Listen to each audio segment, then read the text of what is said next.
Hello and welcome back to Disco Elysium. Last episode was pretty big. We got further into the investigation. We completed the dance party. We've confronted Rose, and oh yeah, there was a huge shootout. So this is one where the Hardy Boys didn't make it. I think this is the one where they did. Well, some of them did. Hey, it's you again. I've been thinking about it. And you know what? We're both cops. This city is big enough for 2 cops. Okay. 3 cops. Me, you, and your little friend here. He gives you a quick 2-finger salute. So, I might finish the game on this save. And then I'll play through the rest of the game on the other one. And if there's a difference, then I'll upload the 2 different parts. But if there's not, then I'll just upload the playthrough here. And I notice there's a map here, which, like, since there's so many doors I'm trying to unlock, shouldn't that be something that can be interacted with? Looks like she left something on the table. Next to the stack of bills, you see a note. A few lines jotted down in large, uneven handwriting, just as the writer was about to rush out the door. I'm sorry, I fucked everyone over. P.S. I didn't kill him. P.P.S. Gift upstairs. Why not just, like, write gift upstairs underneath that? Like, why does it need... A gift? I know it's like an actual thing in, like, note writing or letter writing. It always seems kind of weird to me. Like, at what point, like, how many P's can you put into it? Seems like she left in a hurry. It's hardly surprising. What could this gift be? I am not drawing my gun, yet. But I don't like gifts. He says he's not, but his hand moves instinctively toward his holster as he studies the note. Relax. Not everyone is out to trap you. Did she take her meds? As in, like, take them away? The medicine cabinet is empty. Not even a toothbrush. Well, so she really got everything. Pity. I was kind of hoping the gift would be here. I always took you for more of a drunk than a chemical abuser, Lieutenant Freighter. Should we go? Buddy, I'm everything. Or was everything. I'm on a straight and narrow now, but, you know, drinking, smoking, drugs, the whole 9 yards. She really cleaned this out. Mm-hmm. She certainly had her priorities straight when she was packing. I don't really know how much of this was like hers versus the hotel's. Could have packed everything. Red thread made of nylon leads out the room and onto the roof. I guess she was doing her own investigation. You see the same 2 neon-lit shapes, a man and a woman, only now a red thread bisects the room, pointing from the antenna outside to the cupboard on the wall. This is ballistics. She's left a trajectory for us. A ray of backward motion explodes from his mouth to the roof outside, A prime, to then widen into a radius of locations in Martinez, B prime, B double prime, and B triple prime. Wasn't able to find B prime. Like, it looks a B in kind of the area the working class husband died in, but something didn't pop up when I went over there. It suggests the bullet came from the extreme upper quadrant of possible angles, from a point beyond the roof. B triple prime. The island in the bay. Is she trying to tell us a shot came from the islet? Unless she thinks the perpetrator was standing on the ring antenna. That is where the threat seems to point. How did she know how to do this? She was there that night. She would have known precisely where the bullet hole was. So either she was lying again, which is very much a possibility, about really not knowing anything, or she figured this out afterwards when conducting her own research. She had a long time to think about it after, standing on that roof, staring at the glass. It also looks like there may be more to her skill set than we know. The question is, should we trust her? This is her way of saying she's sorry. I find that hard to believe. But at this point, what difference does it make? There are ruins on that islet, a sunken sea fort I saw through the coin-operated viewer. I remember. This is also a location we have yet to rule out. So it is. For a second he seems tired. You seem unenthusiastic. I just haven't gotten a lot of sleep these past few days. He doesn't really believe this will yield anything. Maybe we need to go to the island? The lead is flimsy. You might as well go around Martinez looking under every rock and talking to every person. But what else is there? What else is there? Not a lot, no. I'm going to the island. Are you in? Of course. I'm in. How do we get there? Joyce Messier had a sloop, but she's gone. Lillian, the net picker, she's tarring her boat. Ah, yes, of course. The village. Let's go. There seems to be something a bit final about this. So, yeah, I guess that's her gift.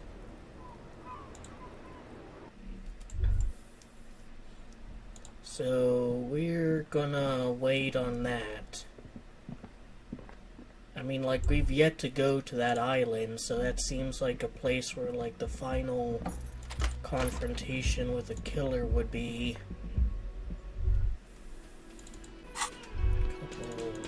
One skill point to spend. Let's see what's going on outside. Oh.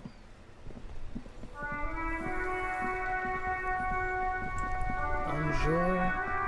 The graffito has been painted over the traces of the fight that took place here.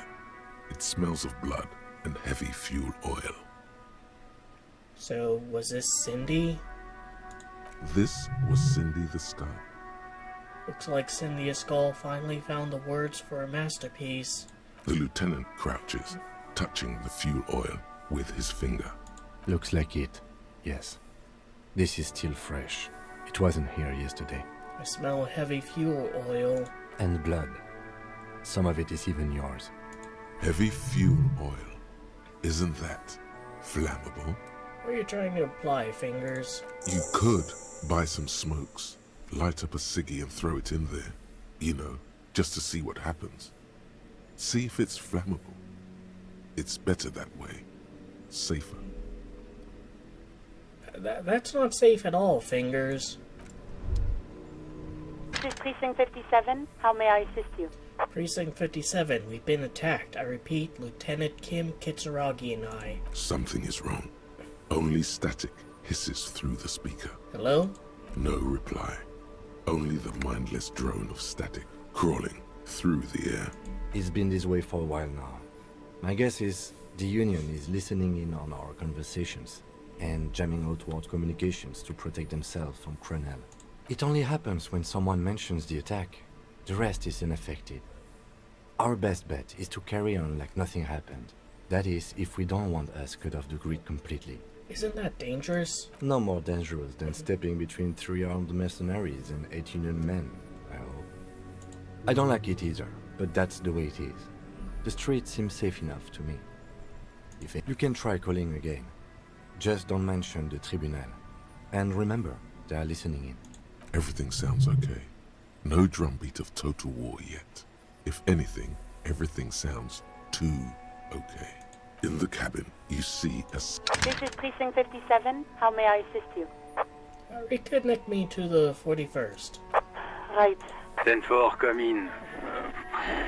What about our poet friend here? My man, you're alive. Almost. Kind of. Sort of alive? Alive, limping with a punctured lung. Man, what a day. I missed out on most of the action, but I heard it was quite the encounter. Had a strong sense of finality to it. It's only the penultimate, event. We still have to find the killer. So what's next? You guys heading back to Jamrock now? Talk is local union muscle were behind it all. I'd reckon the case is closed, even if it kind of turned into a shit show. It wasn't the local union muscle, by the way. Hey, that's just what I heard. Old wives' tale. So, what next? Still looking around. Loose threads to tie up. Good luck with that, my man. Ain't easy being you. But hey, you're still breathing, right? Met the lady driver on my investigation. She's called Ruby. Okay. Is it wise to share information about the case like this, sire? I think he deserves to know. I mean, he was friends with The her. lieutenant throws you a quick glance. What are you doing? Yeah, that's it. Can't share anymore. No, she slipped away. Oof, good on her. And good on you, too. Better focus your efforts on the bad guys. Mercs and such. Plenty of baddies to go around. And she didn't do it. Believe me, if it's something bad, then she didn't do it. Didn't know her for long, but I know people. He's relieved. All right. That's enough sharing details about the investigation for one day. Hey, he didn't want us, arresting her or anything, and I think he deserves to know that she's safe, she's not here anymore, and we in fact didn't arrest her. Love that snowing, by the way. That really cements the finality of it. Reminds me a bit of Blade Runner 2047.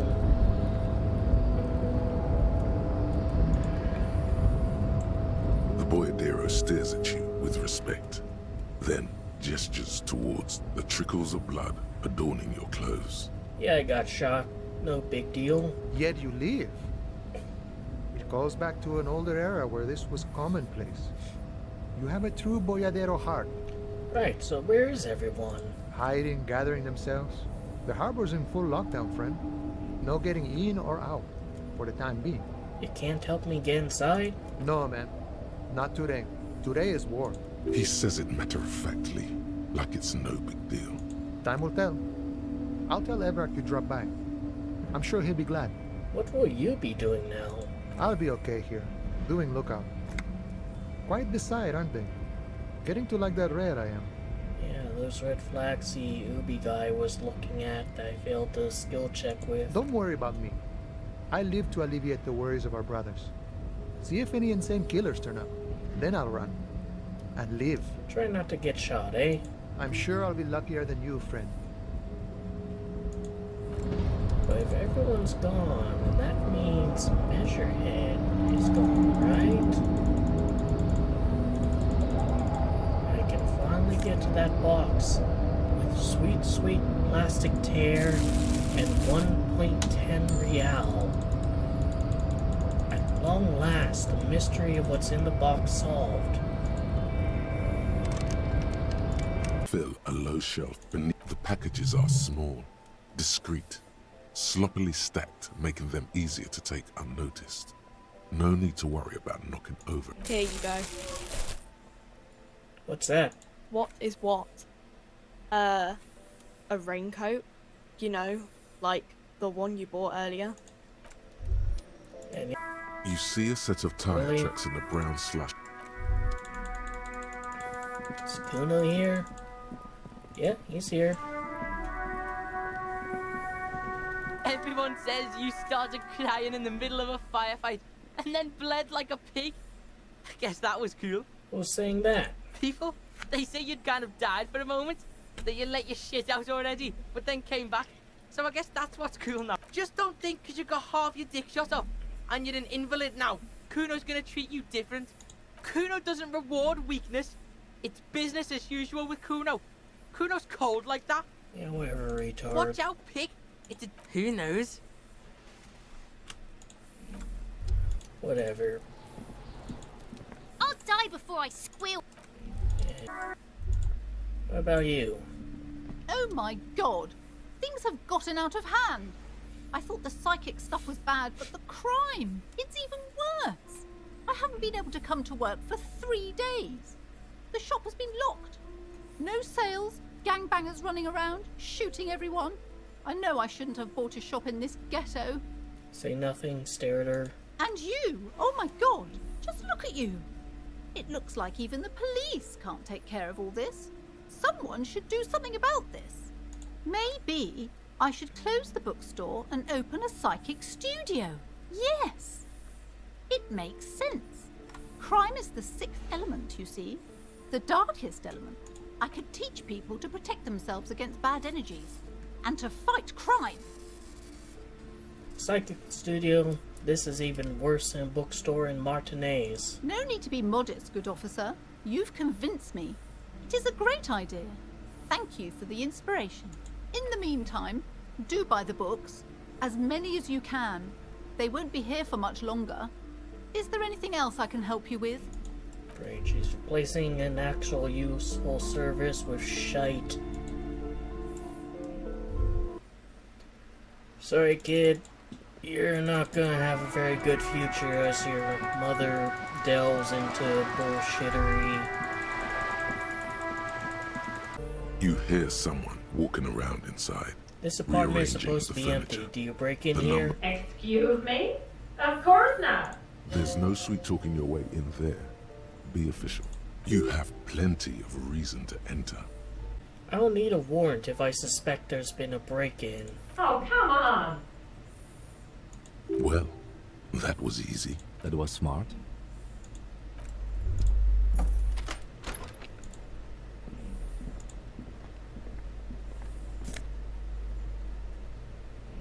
I don't want a shithead libertarian shoes. Fuck you.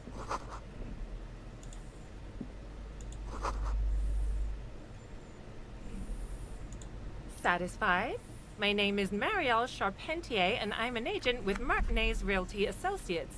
I am not breaking in, as I have every right to be here. The keys, see?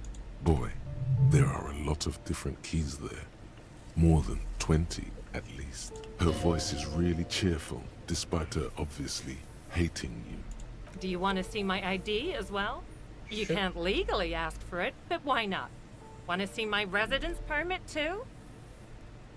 It feels flimsy in hand, with the words Revachol Zone of Control written under a nondescript municipal logo.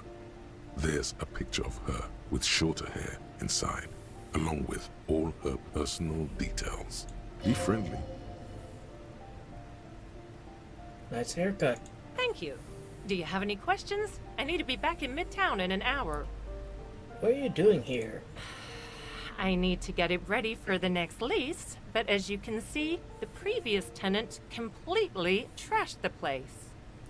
Reprehensible. Who lived here? It was some kind of a moribund old man who used to be a business owner. You'd think they'd make rent. A sudden serious look crosses her face. This story didn't have a happy ending. But that was months ago. Anyway, was there anything you wanted, or is that it? I'm in a hurry. Who lived in the foreclosed apartment down the hallway? Oh, that's another huge mess. The former tenant owes us 3 months of rent. 3. We closed the apartment and planned on auctioning off the valuables, but... Kim, can I kill her? And again, I have no idea how stupid mistakes like this can even happen. But Ron, when he came to close the door, didn't close the neighboring door. And there's a hole in the wall. A hole in the wall. Can you believe it? And then the tenant ran off with his stuff. He's gone. The money's gone. Just like that. The sum must have been puny. Oh, it irks her. The incompetence. It couldn't have been that much money. The apartments look pretty shabby. These apartments are perfectly fine. They have gorgeous architecture, a million-real view of the bay, good ventilation, neighbors, life, spark. and they are affordable. There's not even a bathroom in here. Like, you live in here, where are you supposed to shit? I'll tell you, Martinez has a future. In a few years, it's going to blossom with artists and creatives and those radio computer wizards. Those guys are already here, and they're all different shitheads in their own way. The radio computer wizards are invested with magical economic powers. My money has also disappeared, I think. Well, it does not disappear from my hands. No, I don't let it. Don't ask me what happened with the wall. I have no idea how we're going to find the time or resources to fix it. Both apartments are now unrentable. Both. Of course. Well, I mean, I guess we know. I'll let her know. Give me a moment. There's no countercultural people in apartment 10. It was just a real estate agent setting up the room for new tenants. I see. I hope some good people are finally going to move in. This place needs them. No one's coming. There will be nothing but squalor unless we start killing real estate agents. We won't be killing anyone. And you shouldn't say things like that. You're a police officer. There's been enough killing. I've seen it. She's seen it and known those who have been killed. I still think we should kill her, but, you know, whatever. Oh, I can actually go in here. Let's go in here first. Wait, Harry. Go in Cindy's room. She's not here.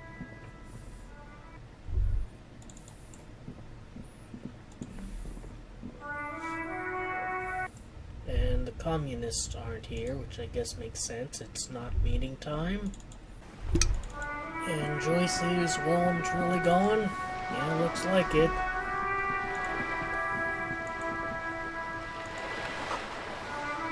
Enter village on the coast, officer. See you there. Indian guy who sold me a froggy vice is still here. Yes, he is. Wow! Well, what? A cop limping down the street, bleeding from the shoulder, face bruised, looking like hell? You know what that is? Cool! That's cool! Which I am, you know, going to respect his, photosensitivity.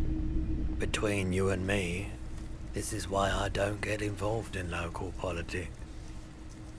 Well, someone has to. So it goes. Now, what can I do for you? I might as well see what's in the phasmid trap here. The trap is full of locusts, but poor Absolutely fucking nothing. Our tenant, the policeman. I hope the waves don't keep you up at night. What can I help you with? I got shot. Even I can see that. I told you not to bring your trouble with you, policeman. We've got troubles of our own here. Though I suppose you took the worst of it. Turns out you were your own ill omen. This is no time for jokes. Can't you see I'm in pain? What do you expect?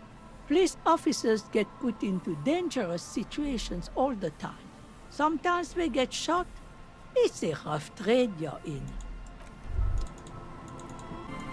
Let's see if I can call my ex-wife. Since I'm up here. A metal payphone under a yellow plastic dome. There's a life is garbage. You dial the number at calling, and calling for who knows how long, but no one answers. You need...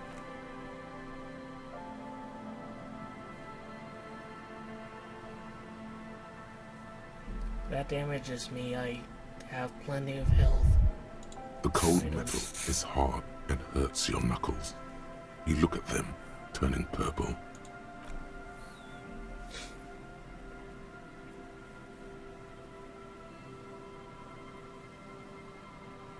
I'm wearing, like, gloves from... It didn't give you any fun for that money. Your hand is turning blue now.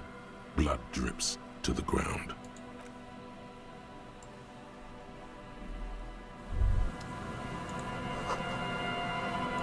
A metal payphone under a yellow plastic dome.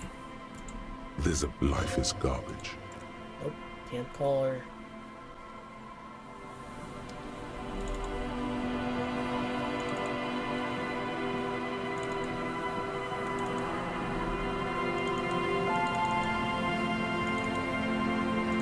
So, like, around here was where I was supposed to get that insight into the shooting, but I never got it.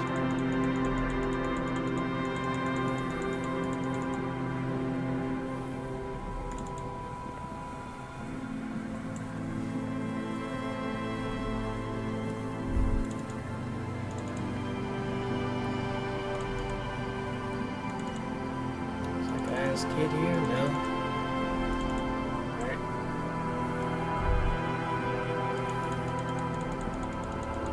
Something very melancholic about this part.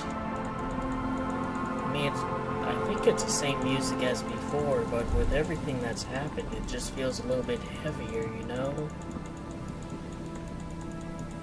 Everyone's kind of gone. Everything's in lockdown.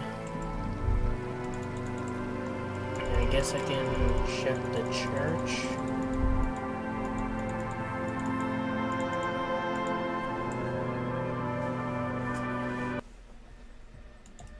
Well, things are still banging up here.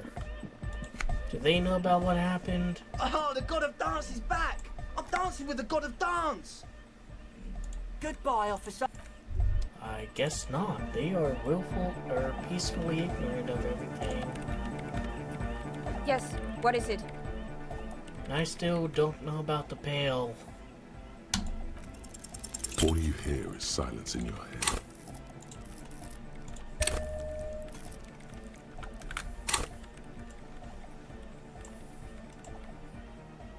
Yeah, still 3%. Joyce said she would be here, but I don't see her anywhere. So I guess we'll talk to her. Officer, what happened? You're wounded. Why are you wounded? You look terrible. You're not limping. You're you. She sounds almost disappointed with you, reprimanding you for falling and hurting your knee. You seem angry. Why? Look at you. You can barely walk. It's nothing. Doesn't look like nothing. Looks like you got banged up real good. What happened to you anyway? We heard gunshots from the town.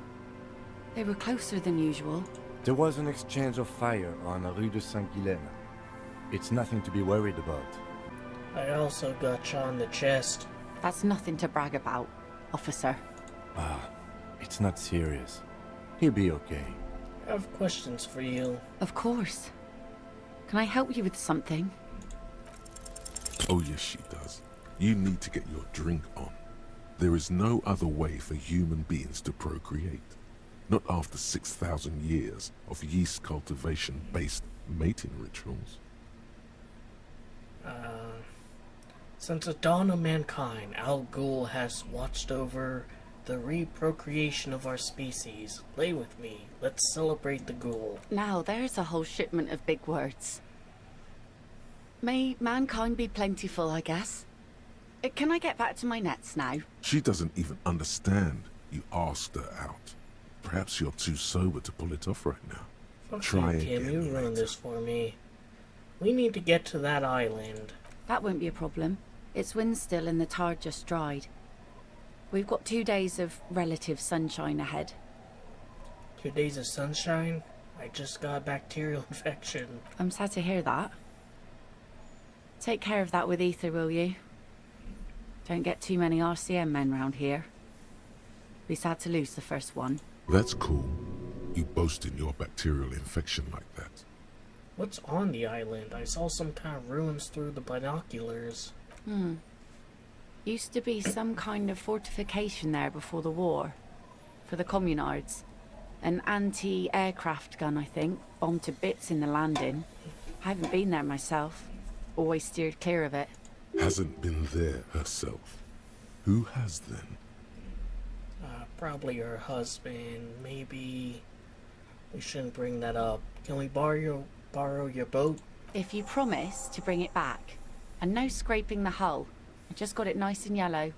And no drinking on the boat. And no joyriding either. Of course, ma'am. It's only for a day or two. Official police business. Aye. Not long attentively. The crow's feet disappear from the corners of her eyes as she smiles at you. Is there anything I should know about getting there? Well, most of it's sunken. Underwater. That means concrete underwater. Cut your boat if you're not careful. Be sure to enter from the south side. Water's deep there. Aye, aye, Captain. Thank you. We'll use your skiff to get there then. Please be conservative with the fuel, will you? Just filled her up, but it's a small tank. Fuck you, Kim.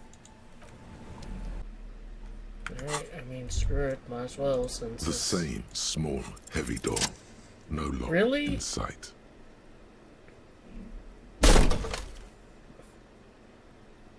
Something cracks inside. It is an unbelievably satisfying sound. Sounds like the property damage wasn't in vain, at least. Would it hurt to look in? Let's see. Wow, that actually fucking worked. 17%. Broken glass. Your path lies strewn with the broken forms of everyday objects. You are the destroyer, the bane of inanimate matter. Yeah, rip shit apart. Kudos.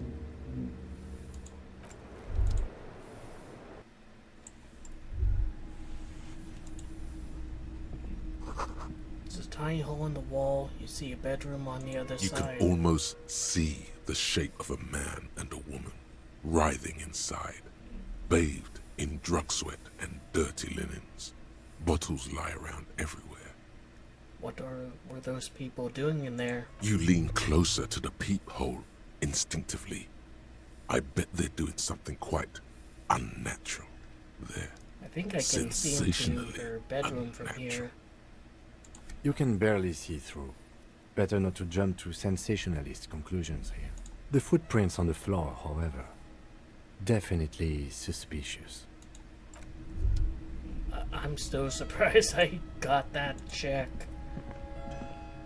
You clearly see footprints in the downy carpet of dust covering the workshop floor. Jackpot. These, unlike everything else here, are new. Someone's been here within the last week or two. 3 weeks maximum, from the dust coverage. It could easily have been 1 week too. You know, officer. This is good. He likes it. There's a little smile there, in the dark of the workshop. The Blue Door was a mega investigation after all. It has now converged with our main investigation, which I would say is quite large. Okay, so what does this mean? It means someone snuck through what seemed like a secret route, leading to the roof, from where you can shoot our victim. This is significant. But we've already established the shooting wasn't here. But with the peephole, though, there might have been some reconnaissance involved. These prints, officer, could be the prints of our killer. Large prints, most likely made by boots.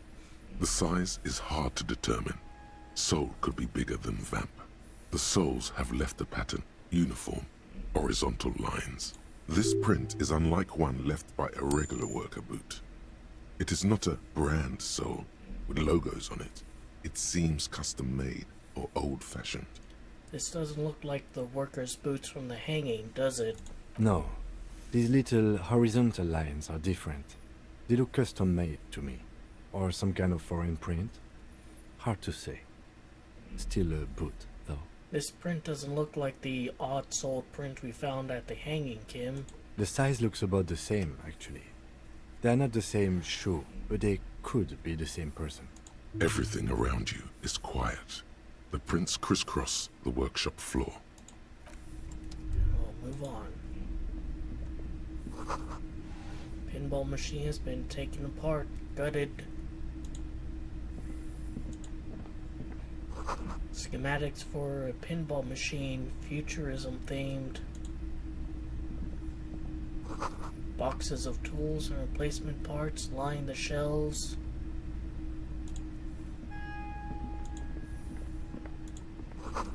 Small window taped shut with black plastic. You can't see outside.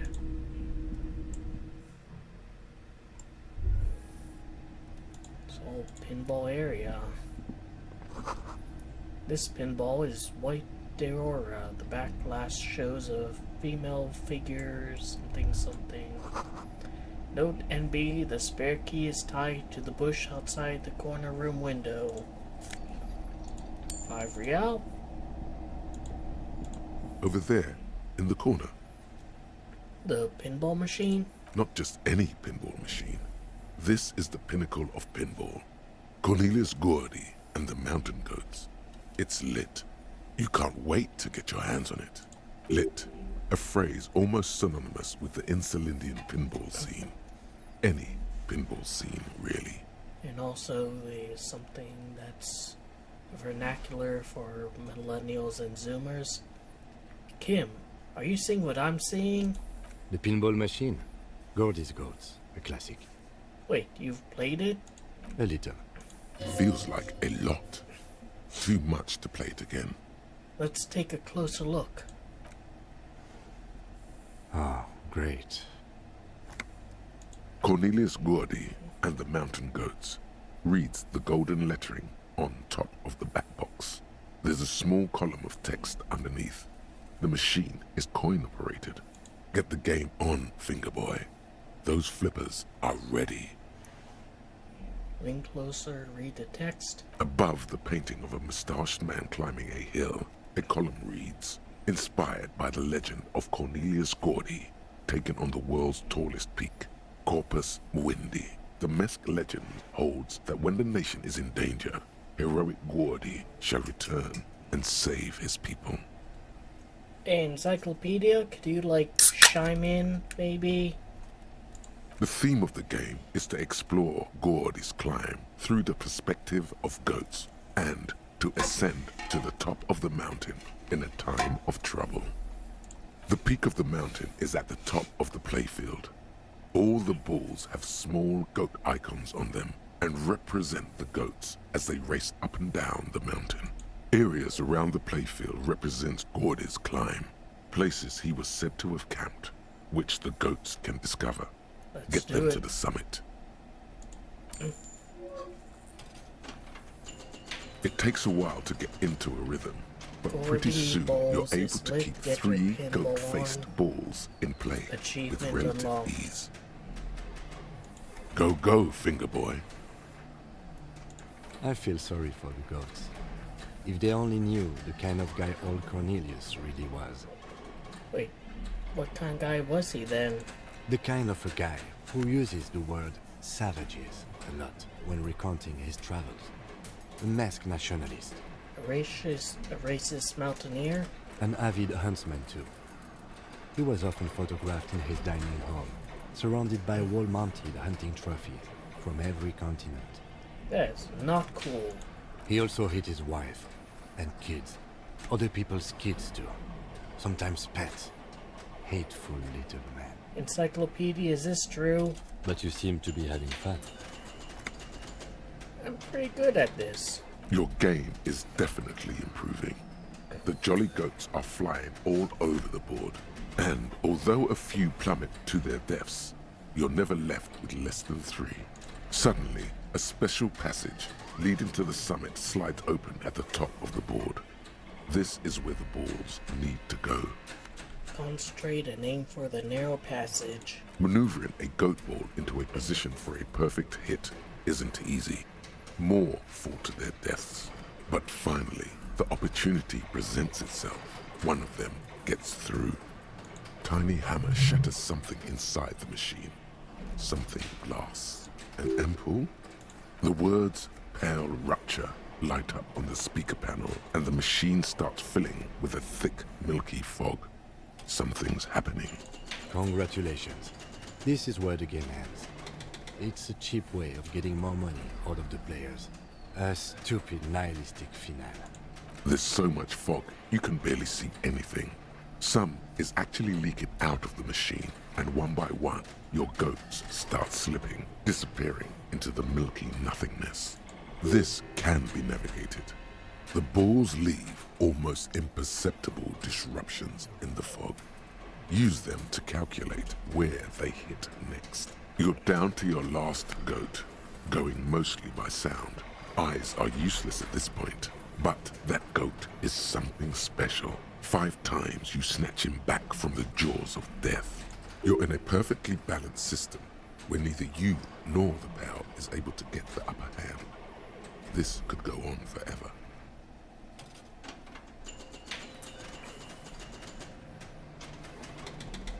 Kim, it can be done. Just watch. I am. I've seen it before. Played it too. You will eventually make a mistake, and then it's all over. Alright. Let's go, gamers.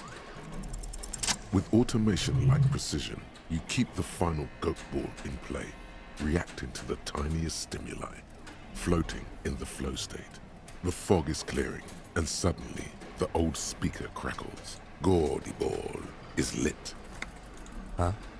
A panel opens up at the top of the playfield, and a new ball charges downhill.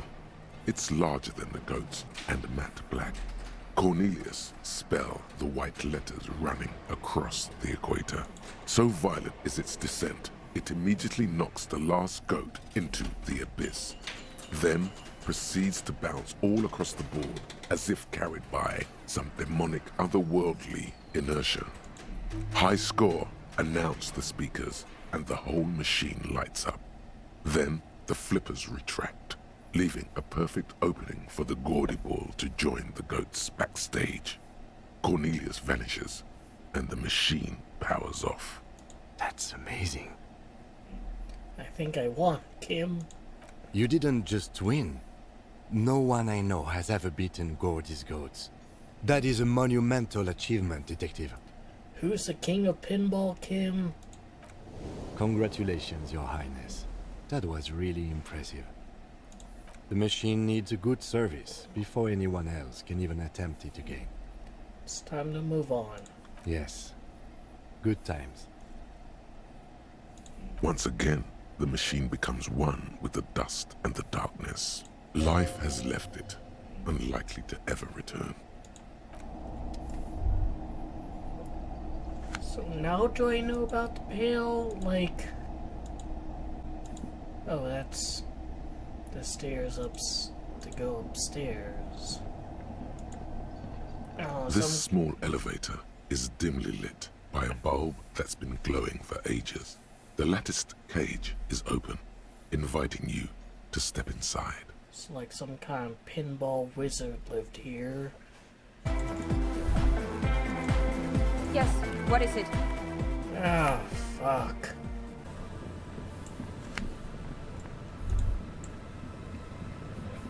A skiff with a small steering engine in the back floats on the calm mirror of the sea. Its 2 seats are empty. Once you get in, that's it.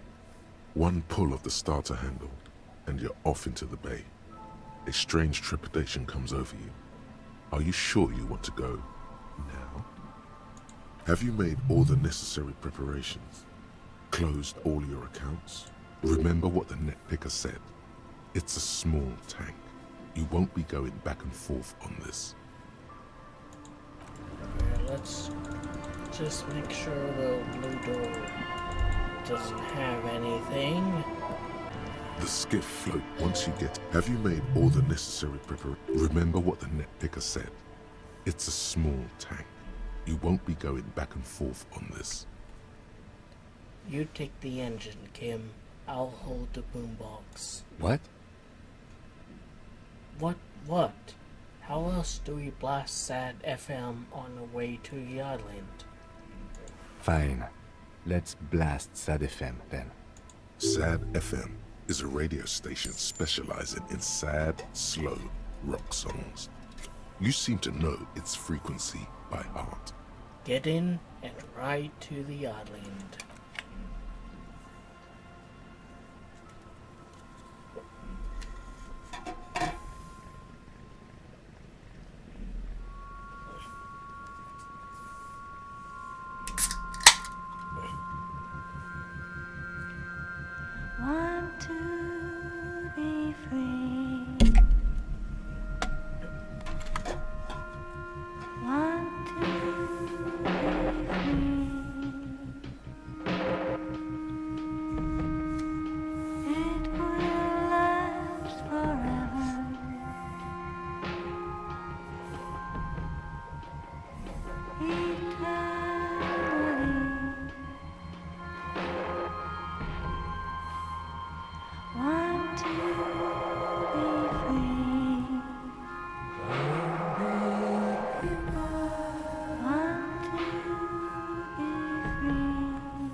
The boat comes to a slow stop. Here we The are. lieutenant turns the engine off. Then there's silence. In the silence, a sputter of wings. A flock of quails takes off in the distance. Let's go.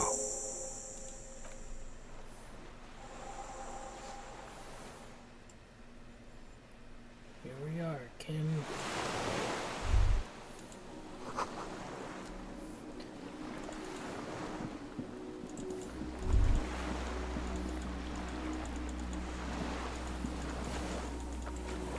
Can't go any further.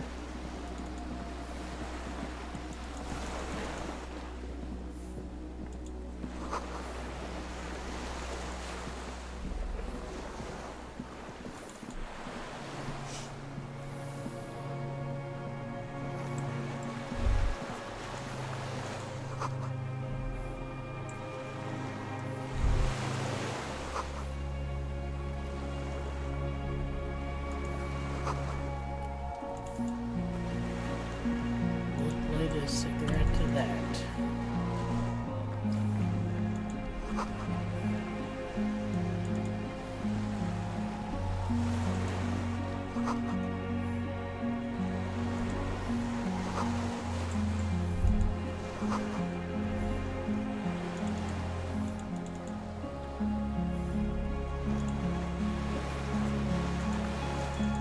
Can't go there. Can't go to that.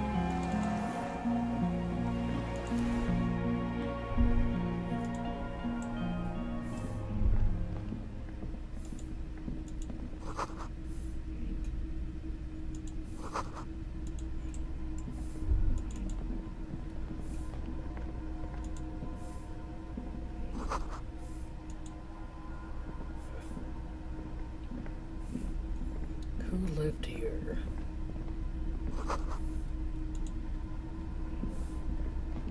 Books and magazines lie scattered on the floor and on a makeshift cupboard. They are not particularly well organized. Shift through them. Most are soft covers, serialized fantastique and detective stories from the 20s and 30s. This disparate digest includes the classic Animal Adventures, popular depictions of man versus nature by amateur naturalists T&T Harpin, husband and wife. Widely read by people from all walks of life. Who doesn't like nature? Who doesn't want to survive? Among what is mostly commercial fiction and serialized stories, you find a magazine cathodique for electrical engineering. Then it's back to pulp. Light erotica, an international thriller about circuit benders. Someone's made themselves a home.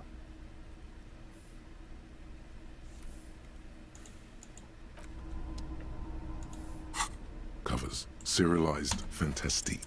And oh yes, under the bed, there is a rather extensive collection of critical theory, that is, dour, life non-affirming left-wing literature, published by small imprints such as Abattoir Firm and Elysium.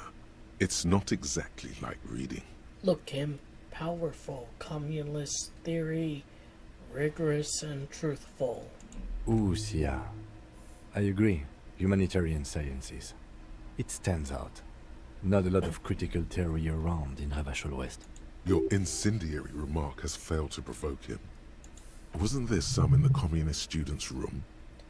A student in the apartment building seemed to have some as well. Well, yes.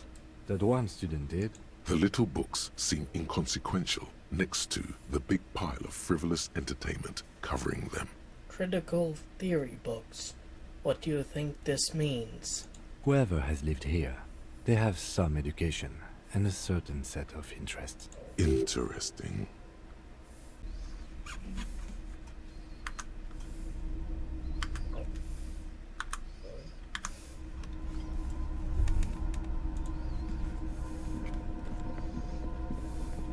Soft covers, serialized. Whoever has lived. Interesting.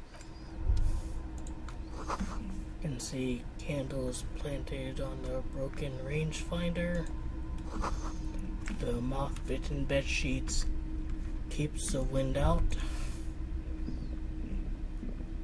There's a greasy old spring mattress in the corner, resting on piles of soft cover books. White linen and a pillow are visible under a worn-out caracol blanket. Someone has been squatting here. The linen is fresh, recently washed. How recently? A flash of pain interrupts you, making you wince instead of letting the words out. You know, officer, you can rest here if you are feeling tired. I will keep watch. You could use some rest for what's ahead. Sure. You face the concrete wall. There's less light there, in the dark corner. The blanket feels cold. The entire room does. Concrete and cold. Minutes pass. Half an hour maybe. The sounds of the sea beyond grow distant. Your eyelids close. Until... Until? You feel yourself standing up in the darkness, right next to the mattress. Slowly, the world begins to hatch from the blackness. It's evening. Sleep.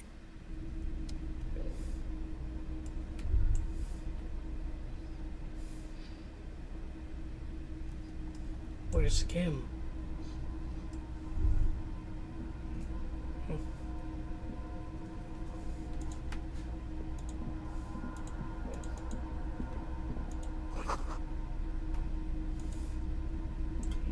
There's Graz.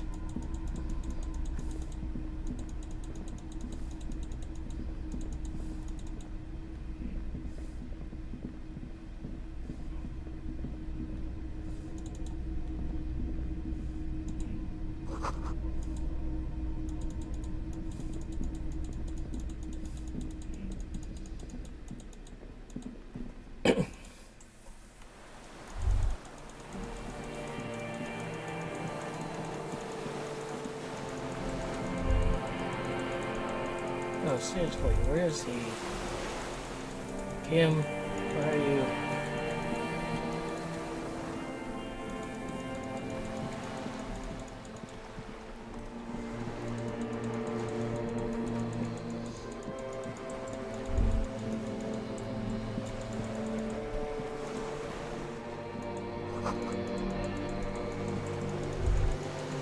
Water?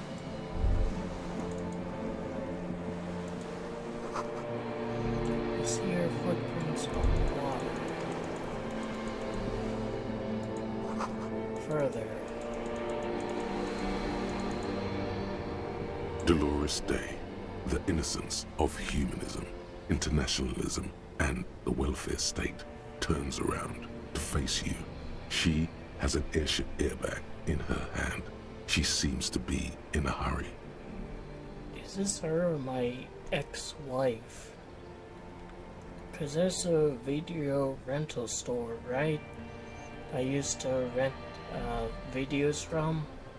Okay, Don't say you need to talk right away. Melt the ice first. This way you're already talking. But you don't even want to talk to her. She would only be cold and mean. Let her go. Let her go. This is the Holy Queen of the territories of Muindi and Insulinda. Think of the historic knowledge we could glean. This is a once-in-a-lifetime opportunity to win her back. So I'm substituting my ex-wife for Dolores D. Win her back. How does that fit in here? And what is the Holy Suzerain doing here anyway? What's in the bag? Just my scepter, my globe cruciger, a spare silk gown, a toothbrush, travel documents, the crown of immortality. Crown of immortality? Aren't you already wearing one? Oh, this. This is just a wreath. The crown of immortality is made of rarefied light, mana and raw palladium. It was... She looks at the suitcase, not knowing what more to say. Then, over her shoulder. Anyway. Where are you going? I'm going to Morova. To live there, in Grad. It's 1 million kilometers away, Harry. Might as well be another lifetime. Is that where my wife is? Hey. Hey. How are you doing? I'm doing really good, actually. Both professionally and romantically. I've come to a fulfilling and peaceful period in my life. Well, how are you doing, Harry? I'm dying in the ruined flak to where? In the ruined flak tower. Blood is dripping down my chest. God, Harry. You have to take care of yourself. You're not a young man anymore. If you keep going like this, you'll... This is everything I always warned you about. Something is off. I'm sorry. I was heading to the aerodrome. I just don't have time to... She means she doesn't have time to tend to your emotions. Why don't you have time to tend to my emotions? She sighs and looks over her shoulder. What are you doing? Stop saying things like that. Can you stay for a moment? We need to talk. We need to have one more massive, epic showdown. No, Harry. No. I don't want a massive, epic showdown. I want to go to the aerodrome. I have tickets for the 10:20 flight to Morova. Really, we don't have anything to talk about anymore. Every combination of words has been played out. The atoms don't form us anymore. Us. Our love. Our unborn daughters.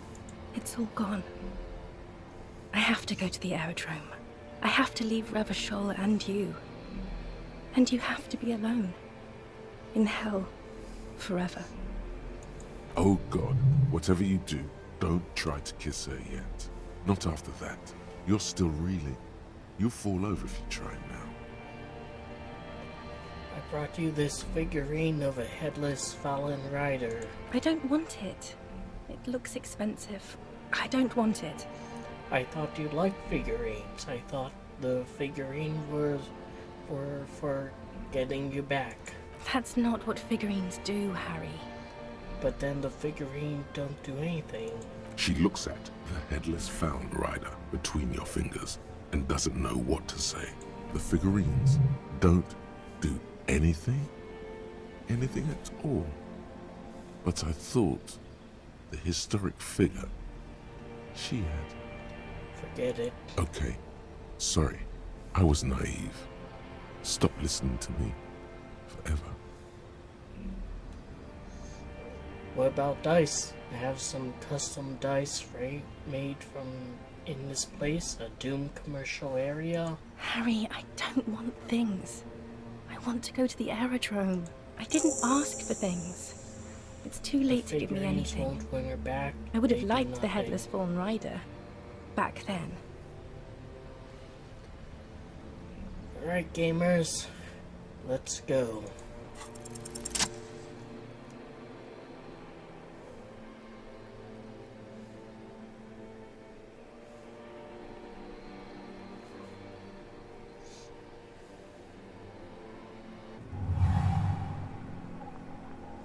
with your feet trembling from the steps you took. Tepid and fearful, you stand against her, her body close to you, radiating warmth. With your eyes closed, you move your lips on her mouth. She is not kissing you back.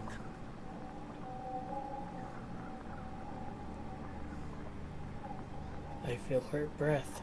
Her chest rising like a pillow, warm exhalations against the side of your mouth, her tender soul moving through her lungs. Hidden, distant, kept safe from you. Her cheek against mine. Feels like soft fuzz, a bird covered in down feathers, brushing against your broken capillaries. The world's most precious material, reserved for those she lets close enough to feel it. You are stealing a touch. It's not yours to take. Cold shivers against my forehead. The delicate wreath on her forehead pressing into your temple. The silver is cold from the spring evening air. Move your mouth. Nothing, just pillows against you. Unresponsive, but for the taste of apricots. Apricot-scented chewing gum. But I succeeded. This was not about failure or success. This was always going to be horror. I should not have suggested it, and you should not have listened to me. You're not kissing me back. The moment is ending.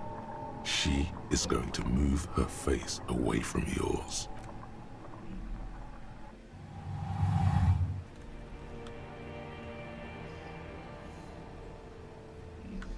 It's over, huh? Harry, it's over. Trying hard not to look at you.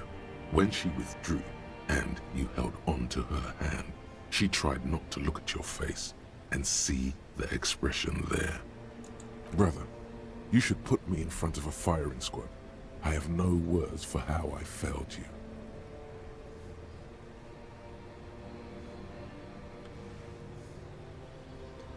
Why didn't you kiss me back? Why did you do that to yourself? You know I don't cheat, Harry. I never cheated on you. You're the apricot chewing gum scented one. No, I'm just Dora. You didn't kiss me back. She breathes out heavily, as if something painful has passed through her, and shakes her head. I thought you would. I know you still love me. You can't not. She shakes her head one more time. The evening wind rustles her hair, blowing old newspapers and fast food wrappings down the street. That's it then. No, Harry. Not yet. There is one more thing you have to see. I'm pregnant. Is it mine? Of course not. I terminated yours. Don't you remember? You poor fuck. Poverty-stricken fuck. Now, go ahead. Ask me more questions. Let's talk about something else. More questions. Ask more. Shit. Get the feeling you're not really Dolores Day? I don't know what you mean. Dolores Day? Heard you before. You're the voice on the phone. Oh, Harry, you shouldn't have done that.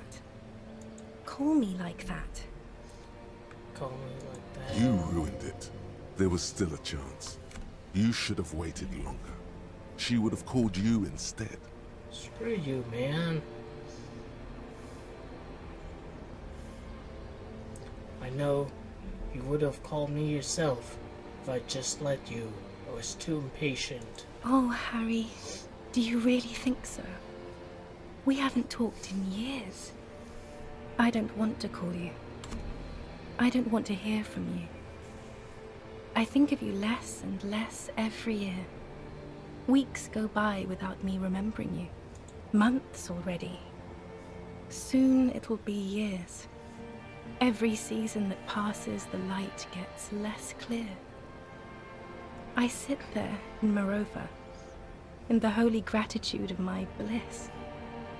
I put my hand on my belly and smile. Goddamn, really does suck to be Harry. The air gets cold around you. She looks down on her stomach, then up at you. Her eyes are full of tremendous distance and mystery. Your name? It's Dora. That's what the voice said on the phone. Dora is short for Dolores. Dubois, yes. Dora Dubois. And that's why I think of Doris Day. Why what?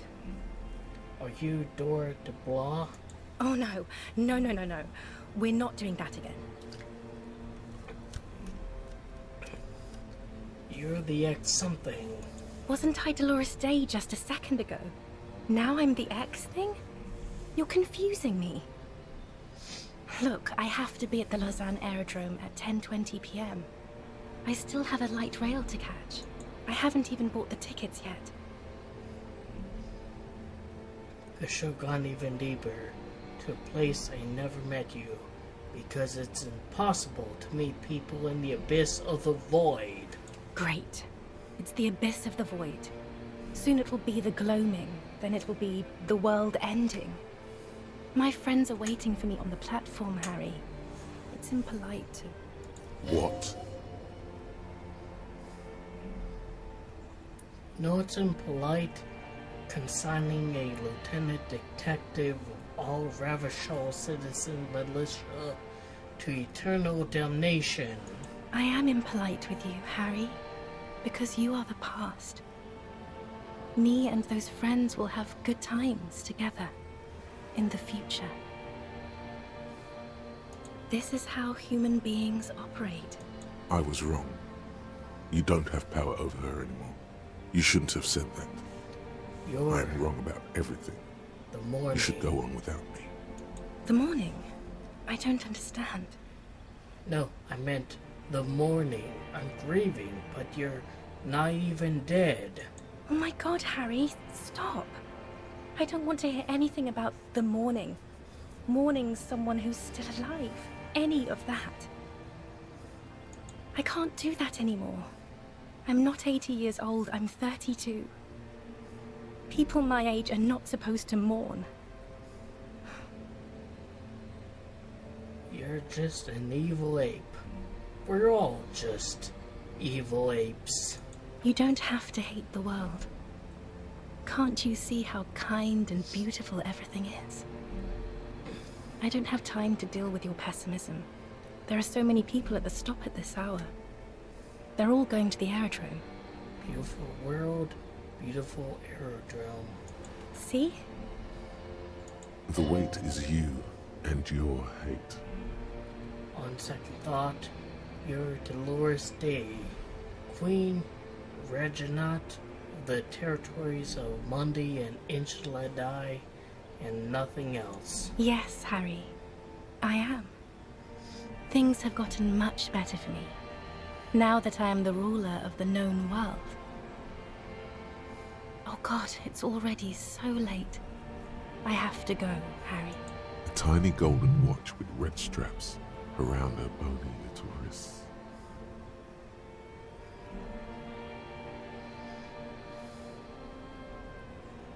But you say I have a vast soul, and you will always come back to it.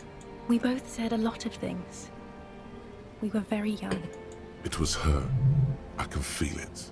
I can see it in her tender, long fingers, in her wrists. Her hand wrote it, said those things. Actually, you didn't say it. You wrote it in a letter. A handwritten letter. I kept it in my paperwork. As Queen Regnant, I write a lot of letters. You need to recite it to her. For effect. All of it. No summaries. I have it right here. Let me refresh your memory.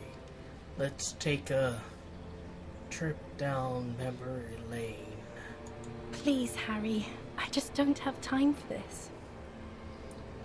Every morning when I step out and you're asleep behind me, I find a little piece of sadness in me. I carry it in my chest down Voyager Road. Every step I take, it grows until by the time I reach a fuel station, it has filled me completely. I step on the light rail, bow collector. I know it will be like this until I walk back to you. You. Every step I take will get lighter. It's almost make a run. Sometimes I do. I can't believe I met you. I can't believe the happiness I feel with you. You always have a vast, vast soul, and I can't always come back to it. Okay, stop. Yes. Are you happy now? There's more. Kisses. Very well. I wrote it. It was morning. You slept. There was hoarfrost on the ground when I left, on Voyager Road. It was autumn. The first autumn. But Harry, please understand, it was 1,000,000 years ago. It was 100 million years ago. I was someone else then, filled to the brim with love for you, hanging on your every word. Oh, Harry, you were the coolest. But I am no longer that person. This has taken her place. It will devour you. Harry, I will eat your mind. The light of the video rental shines through her dress now. A DeLorean figure, cut in black, moves below. It's still her. Her legs, her breasts, her hips. It was cool. The coolest. With your leather jacket and your boot-cut pants, smoking in the bus stop. I wanted you to be the rest of my life that day. And you were. Some of it, at least. You were my first. My first kiss. My first time to have sex. The first and worst time I fell in love. I will always have that with me. It's a fact. But that is all it is. It's like a ticket stub, Harry. It doesn't do anything anymore. A ticket stub? Yes, let's talk about that too. Let's bring it up, the zoo. In Le Jardin, the day we went east of the river, to the aquarium first. I was sad about my mother. I don't even know why. The shimmer of the fish tank on my face. The octopuses. It was just a day then, but to think. Were we there now, you could touch my hair, kiss me. Talk to me about anything, go virtually anywhere in the world. Not like now. Now our interactions are limited to pain and regret. That's sharp and precise. You're so sharp. No, it's all you.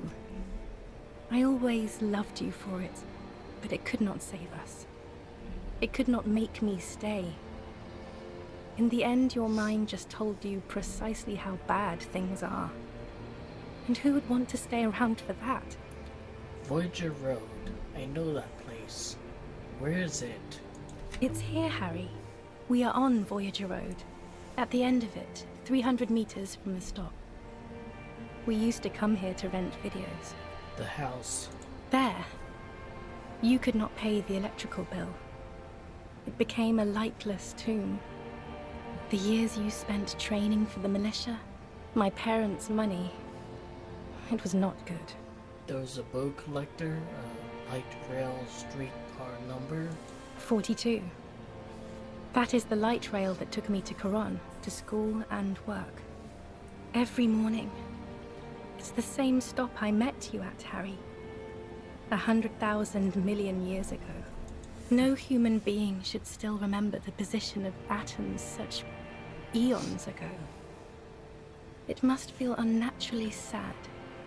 A sadness so ancient, it is shared even by archaebacteria. Can't you turn back to the person you were?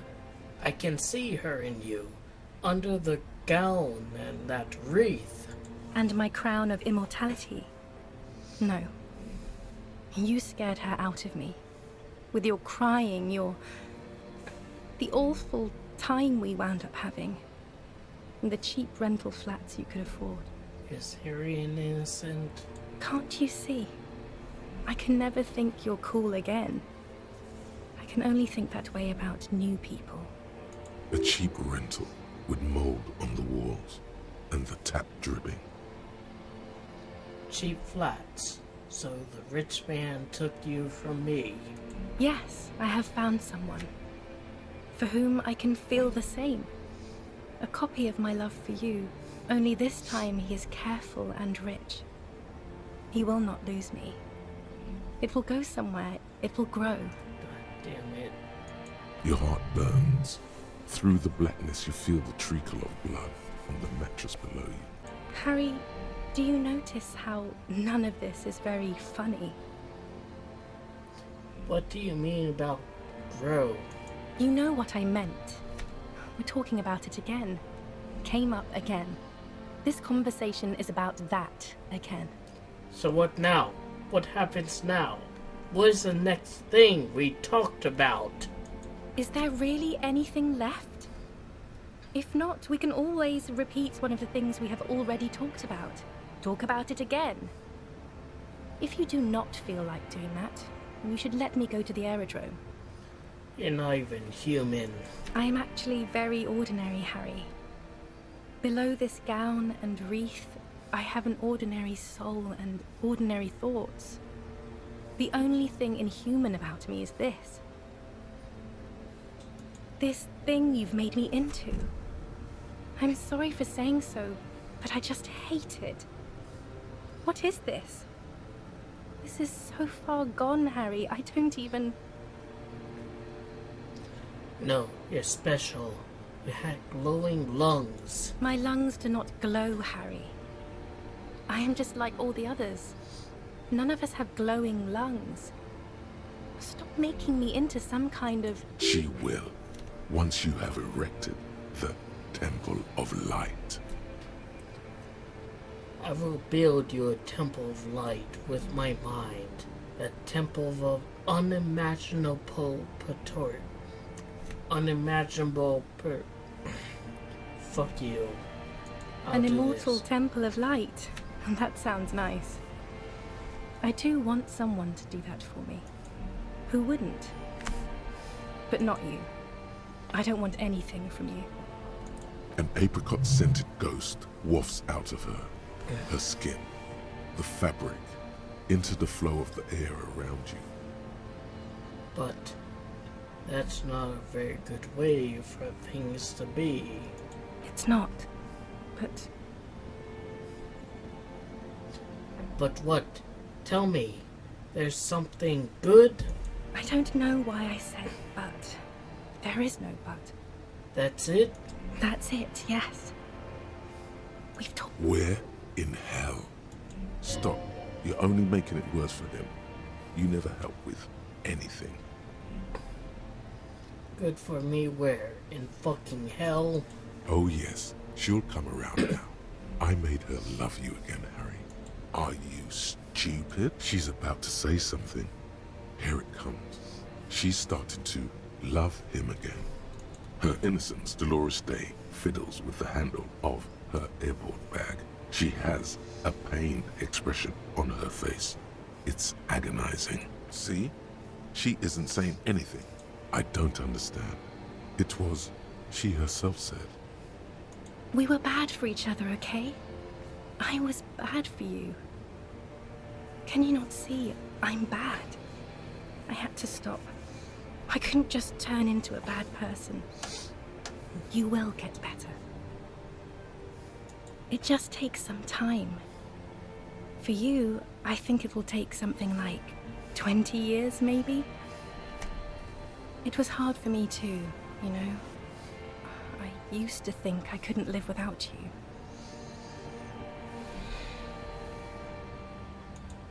But I can.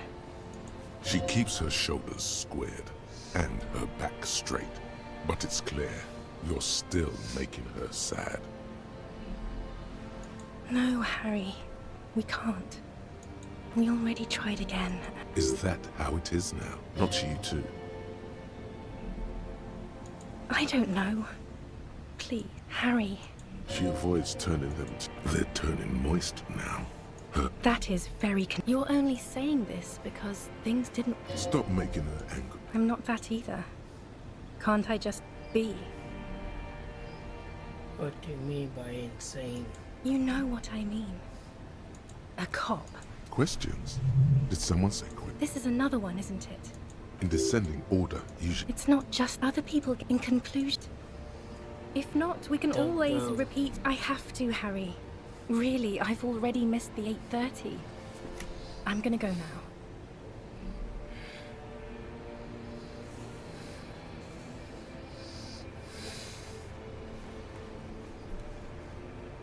I was wrong. You don't have power over her anymore. You shouldn't have said that. I am wrong about everything. You should go on without me. Okay, I understand. No, you don't. You're just being a martyr. And I'm really going now. The time is up. I must be on the 10:20 flight. No? Yes. How can that be? Oh, Harry. This is a dream. Can't you see? I'm already in Morova by now. Who knows how long ago this happened? A year? 2? 5 years ago? How will I see you again, then? Right here, tomorrow night. Once this dream starts happening, it keeps happening. 3 times a week, at least. And Harry, it really, really looks like it started happening again. There's the video rental. I'm suffocatingly beautiful and young, and I smell of tutti frutti chewing gum, like I did that time when I asked you for forgiveness, after leaving you the first time, so long ago. I like this. Oh yes, this is real darkness. See you tomorrow.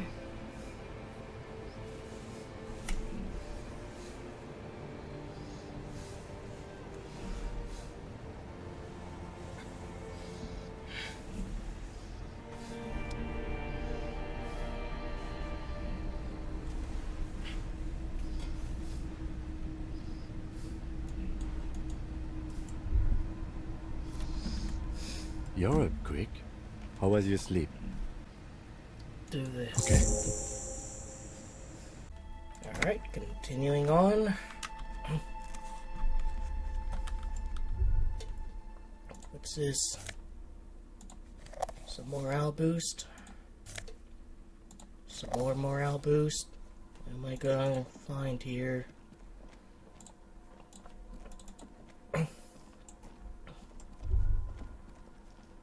So a lot of stuff I missed last time. This old cylindrical generator waits with its fuel cap open. Makeshift electrical wiring runs out of its side and across the floor.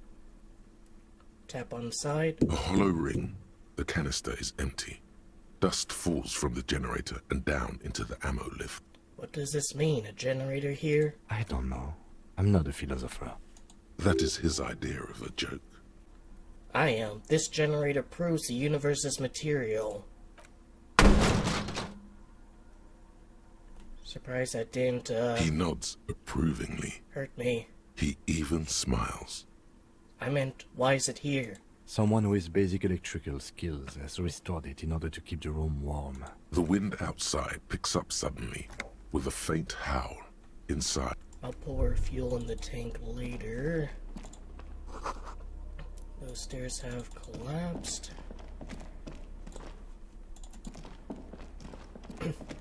Oh, that's all the way down there. Yes? Oh, nothing, Kim.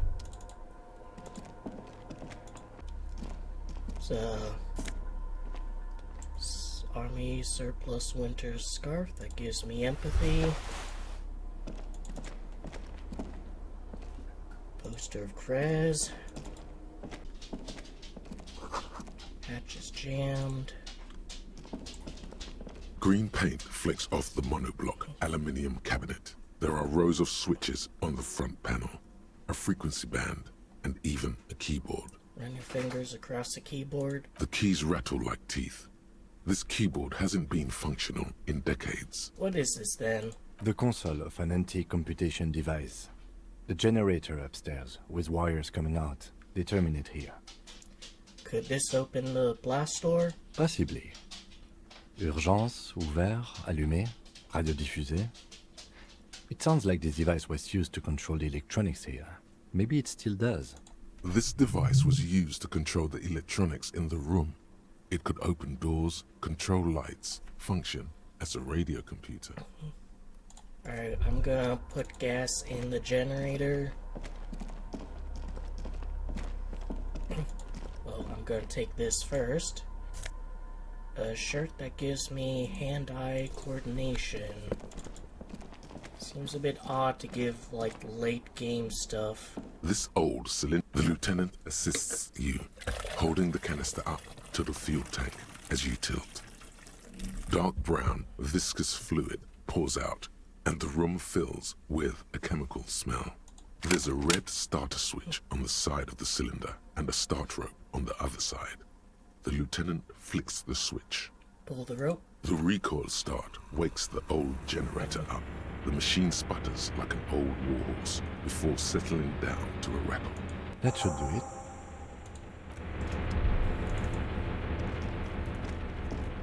We found that fuel like a while ago, didn't we? Push light interior. The lighting in the room turns on with a sizzle, a dim ambient orange. Slide the radio dial. The dial slides under the dusty glass, dark and silent, despite the power being on. You make out defunct stations on the UKV frequency. The words, failed insula, are written on the band. An idea lights up in your head. Maybe we could contact Suna, the programmer lady. She could open the door for us remotely. This is an air-gapped system. Of air, I think they call it. That won't work. Are you sure? No, I'm not. But it would not be very good military technology if programmer ladies could control it remotely. Also, it's ancient, incompatible. The blast door opens with a series of clicks. A shaft of light appears, then widens as the light shines in. Alright, so that seems to be like where we need to go, right? In order to further the story. But I've noticed there's this other opening down over here. After you. What if we get into another fight? Don't worry. I have a gun. I also have a gun. I know. It was not easy to acquire. Let's go. What about this here?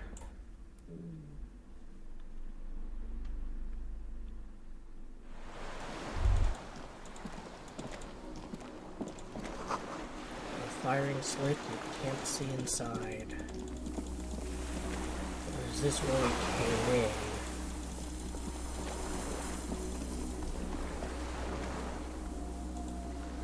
Distant sound of cargo ships, signal horns echoing in the water.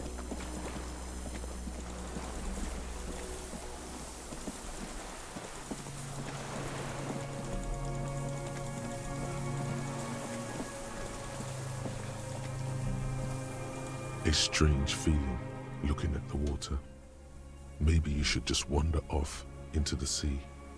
Leave it all, and walk in. It's cold. Yes, cold and still. But love is warm, like the inside of her mouth. Yes, please. Oh fuck, yes. Go there in your head. It's been days since you thought about her. A week. No, no, it hasn't. Like, I thought about her, like, yesterday, even, like, earlier today, where she was, you know, kind of replaced by Dolores Day as a stand-in. No. We're not starting with that. Not now. Not this time. This thought is over. Raise your sight. In the still mirror of the bay, you see Martinez, reflected. Tall edifices of ruins reach into the water, like shimmering towers. And the shacks too. Pine trees and motor lorries, upside down. Islets and posts, like stepping stones, lead into the water in front of you. Go. Step in. It's been too long. The winch is broken, the rest has eaten what remains of the chain.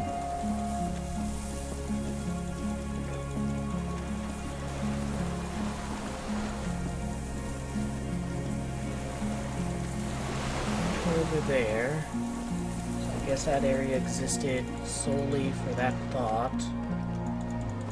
Go up here though, as I can.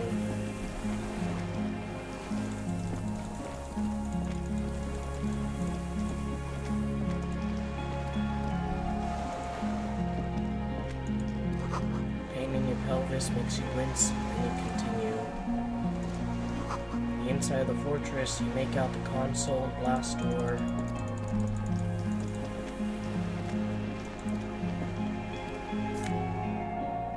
Fuel canister. I guess if you didn't grab the fuel earlier, weathered artillery map showing coordinates in the Bay of Ravachol, old medicine cabinet, newly stocked with dramamine. Alright, I guess I'm, There's a rain-soaked set for mattress health. on a concrete slab, only half covered by the crumbling roof. At the head of it, double embrasures, firing slits, like two eyes in the wall. B triple prime. This looks like a good place to shoot from. A single-person mattress, modern, civilian use. Brand name, Marjorie. There's a fuel stain on the cover, along with cigarette burns. And this place has been, like, manned recently, because there was medicine in the cabinet. And an empty can of beans on the ground next to it, filled to the brim with cigarette butts. That embrasure, what can you see through it? Inspect the wall. There's a firing slit in the wall in front of you, like a little window. Touch the concrete first. Quite old and grimy, from years without cleaning by anything other than the rain. Look through the hole in the concrete. The springs screech as you lean on the mattress and crane your neck to look out. Trepidation. A tingling feeling in your stomach. A small piece of Martinez coastline opens up in the square in front of you, like a tiny landscape painting. 1 kilometer across the water. The ruins look familiar. On the left. A towering skyscraper, its top floors shaved off by artillery fire. Capeside apartments. Rue de Saint-Ghislain, 33A and 33B. On the right. The red chimney and collapsed back of the 4-story tenement in front of the whirling in rags. Rue de Saint-Ghislain, 10. The doomed commercial area. Alright, so the middle. The box-shaped silhouette of the whirling in rags. You see a small fleck of white on the rooftop. The upstairs window of Clausia's room.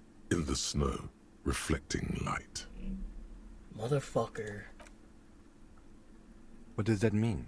Do you have line of sight to the window? Yeah, there's an opening between 33A and 10. I can see to the roof. I can see it. Through the scope of a rifle. The shooter would be prone, lying on the mattress, barrel resting on the embrasure. Cheek against the cheek rest, hand on the hair trigger. On a calm day like this. Kim, I could make it. I could make the shot. Good. I think we have it, Detective. The origin of the shot. This is the sniper's nest. Affirmative. Why didn't we come here before? Why? We don't go everywhere in the 1,000-meter radius of the crime scene. That's not procedure. 6 people are dead. We could have prevented it. Don't beat yourself up, officer. We did not put guns in their hands or get them drunk. The lieutenant pauses. Regret comes over him. We will make up for it. Here, I feel it. Could the shooter still be here? Where? On the island. He does not answer, just nods. With his back hunched, he looks around once more and says, "We should move now." Alright, so I was right. The shot was like from a distance. No way to jump down there without breaking a few bones. I guess I can't get to here. So I think I've explored everything I can up here. You feel ice on your back, someone's watching you, but you can't say nothing. Yeah, Kim's right there, dude.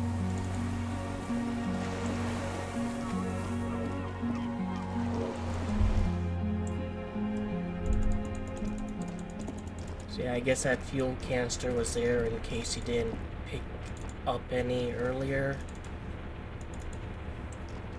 I'm gonna go back and just make sure I didn't miss anything.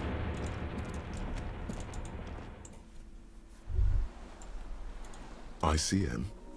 This feels familiar somehow. Kim, what's the ICM? Insulindian Citizens Militia.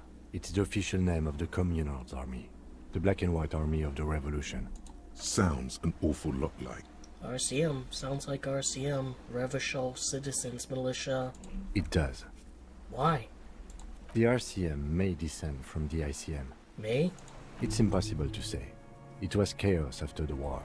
The name was good for getting people to join us. Revachol West was mostly workers and criminals.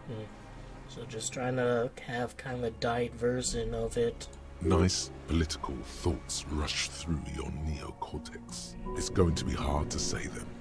Carrying around all that weight on a busted crutch is making you pant. What I'm hearing is we descend from the glorious Revolutionary Army. There were all sorts of groups and groupuscules back then. It doesn't really matter. The White Star. No, an upside-down star. With its horns in the sky, the symbol of the commune. Are those spec stars too? No, that's the uninhabited archipelago. A DeLorean-era symbol of Insulinda, known as the face in the sea. Looks old. What's it still doing here? After 44 years? That's not nearly enough to hide what happened here, Lieutenant Gefreiter. One of these barrels was still leaking fuel, as you saw. The city is full of things like this. Old bullets, guns, fuel. This is what we were talking about. Can't go up there. Yeah, I've said before, it's a very somber game, you know? Just running around through the ruins of a failed revolution.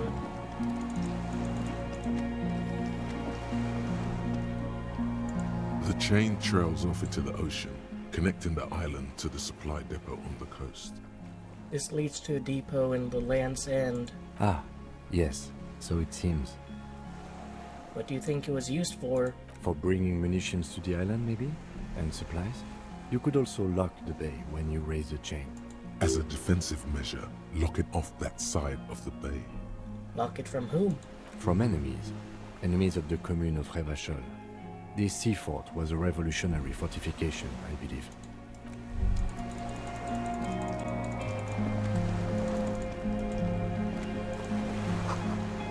These tires are falling apart, at least 50 years old. There's a seagull.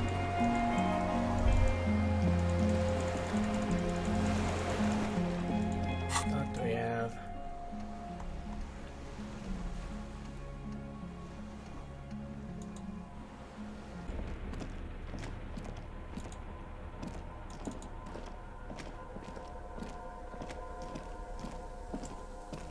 Alright, I might make a save here.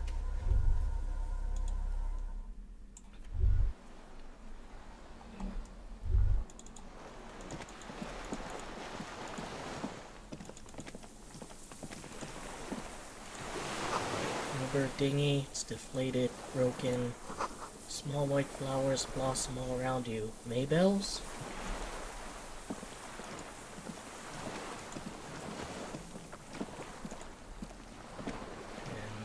And there someone is.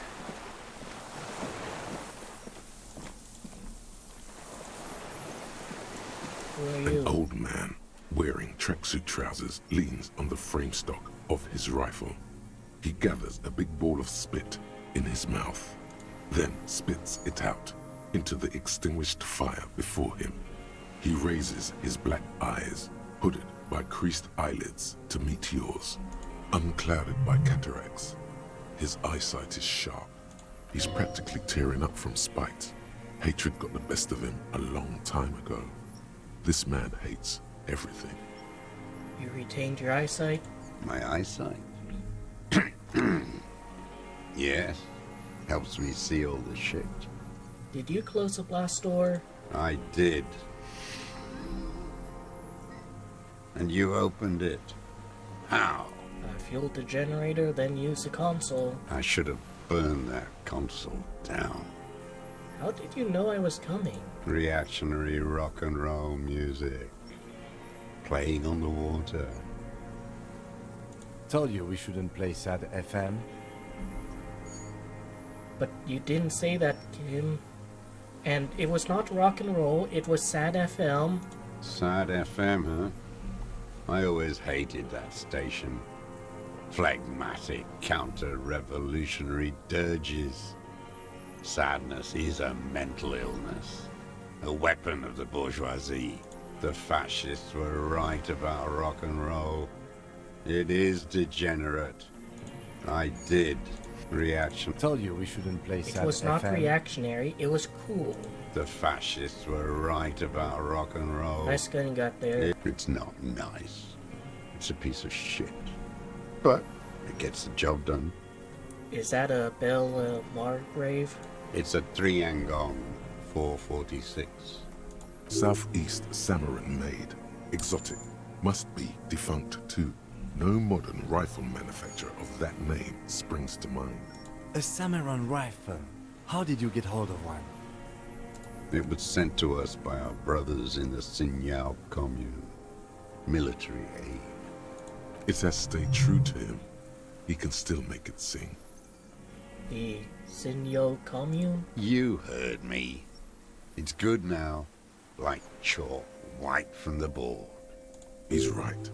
Almost no one remembers there was a third metastasis of the world revolution in the Safre Empire, extinguished in 06. It's not wiped from the board, I remember it. They wouldn't like hearing their name in your mouth. Damn dog. The time will come to win his trust, comrade.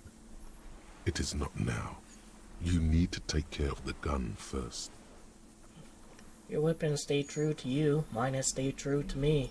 Yes, I bet you've killed a lot of people with it. You fascist fuck. No, actually, just, let's see, cases solved, just 4, and only one of them is new. Trying to think who I could have killed, because, like, the scab leader was the one I shot, and I think he lived. Have you come to make me one of them? We have come to ask you questions, nothing more. If you do not comply, we will take you in. Do you understand?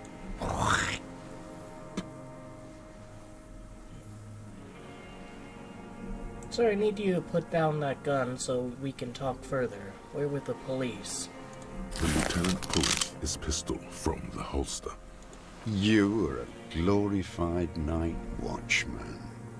This is a service rifle. I can only lay it down before an enemy commander of corresponding rank. I am an enemy commander of rank. Put it down. The words, "I am an enemy commander," sound cold as iron from your lungs. The old man still hugs his gun. And what rank would that be? Lieutenant W. Freighter. A big wheel of the 4th Regiment of the Pederast Army. To hell with it. It's a walking stick anyway. It's out of bullets. He steers on, his wrinkled mouth moving without a sound. A strange sadness, like a song. Let me... The old man pulls back the hood of his plastic cape and looks up into the sky. Those words the future teaches you. Real music. Real Brilliant Kult.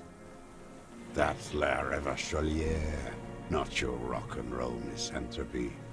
Chanson de soldat of the black and whites. Marching song.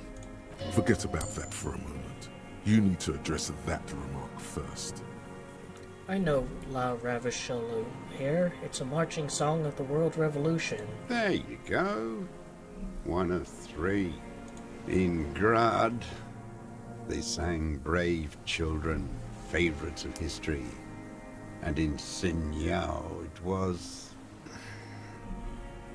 some Samaran shit, I guess. In Sinyao, they sang Boy with a Scythe, Golden Sun. First, it wasn't some Samaran shit, it was Boy with a Scythe. I fucking know what they sang. I watched those little fuckers die in my arms. Little ones came to help us. Got cut to shreds. You don't fucking tell me what they sang. His nostrils are still flaring with rage. He brings himself back under his own stewardship, slowly. I've heard La Revacholière. I've heard the name somewhere else in a dream. Everyone has.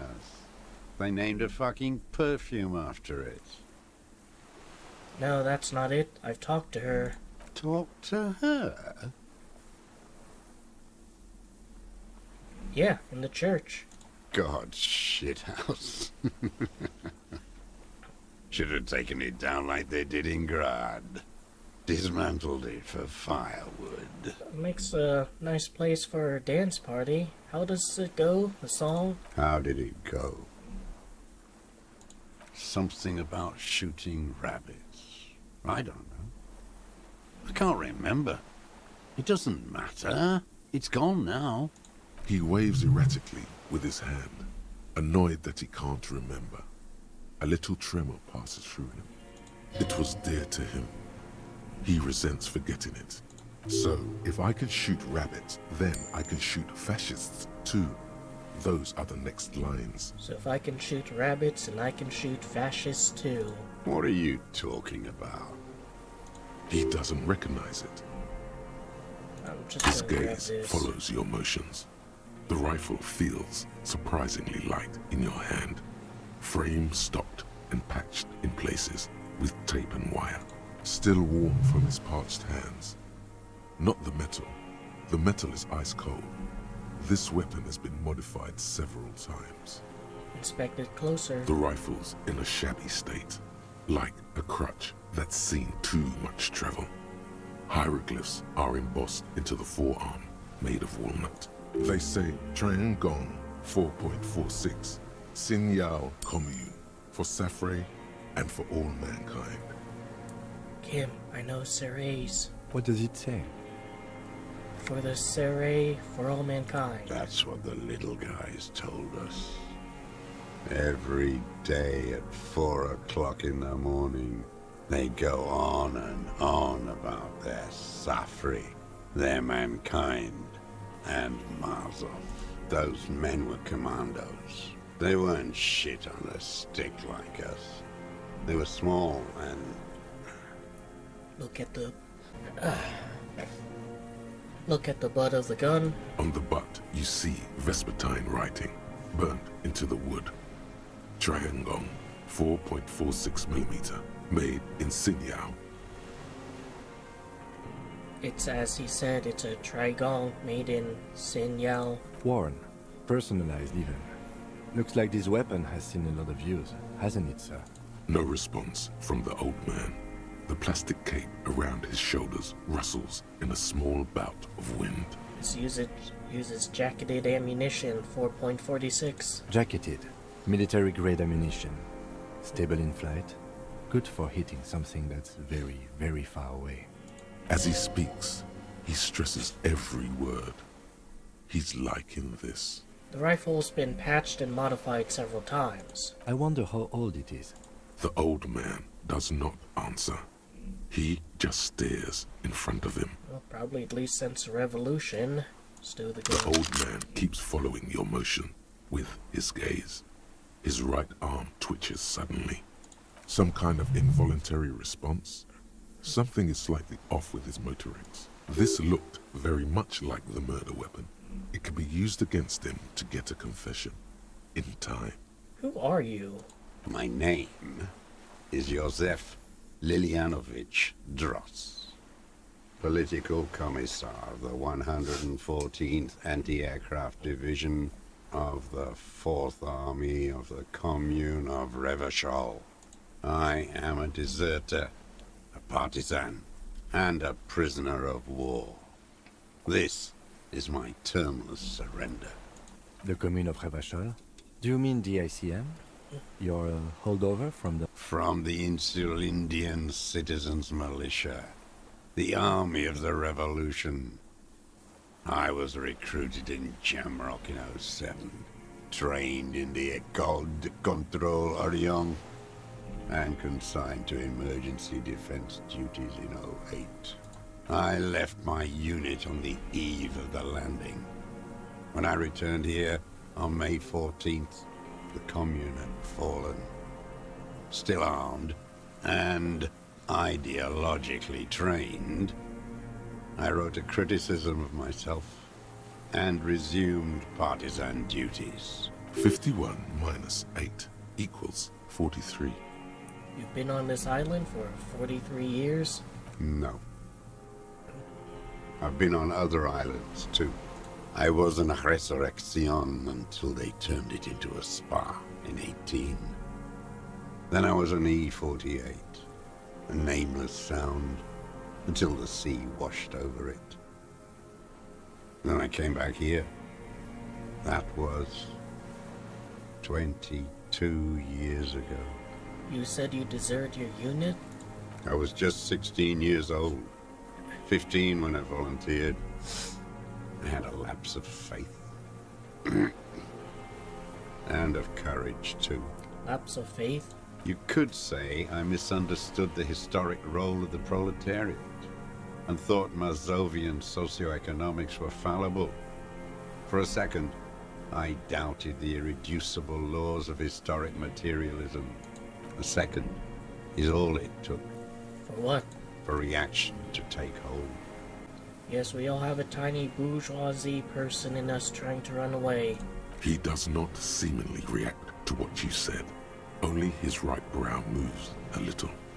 He does not believe a police officer is genuinely revolutionary. And this was when?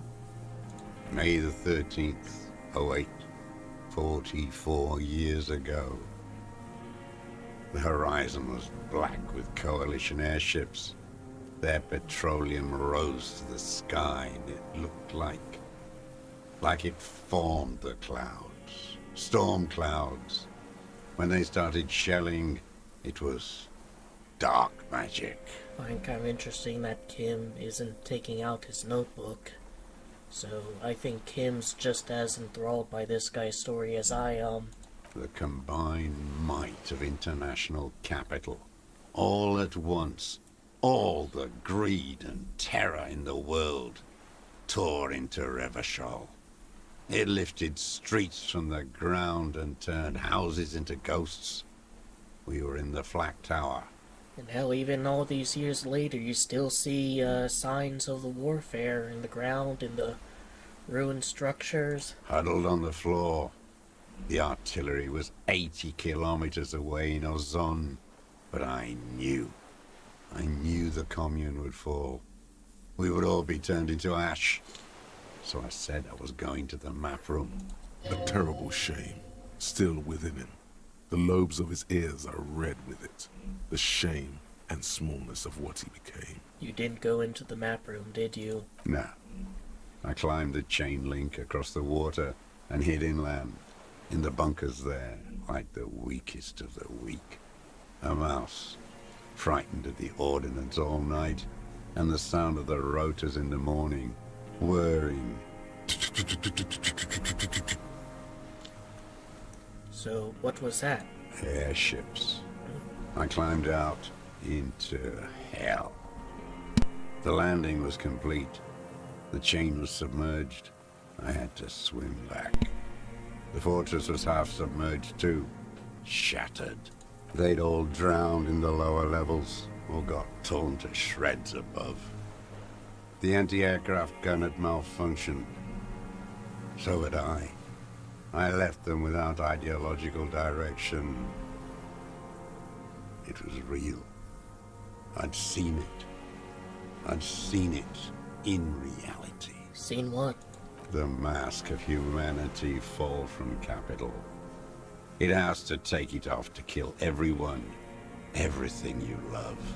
All the hope and tenderness in the world. It has to take it off just for 1 second to do the deed. And then you see it, as it strangles and beats your friends to death.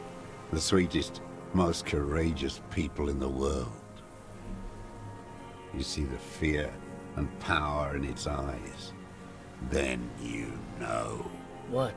That the bourgeois are not human. I've always suspected the same.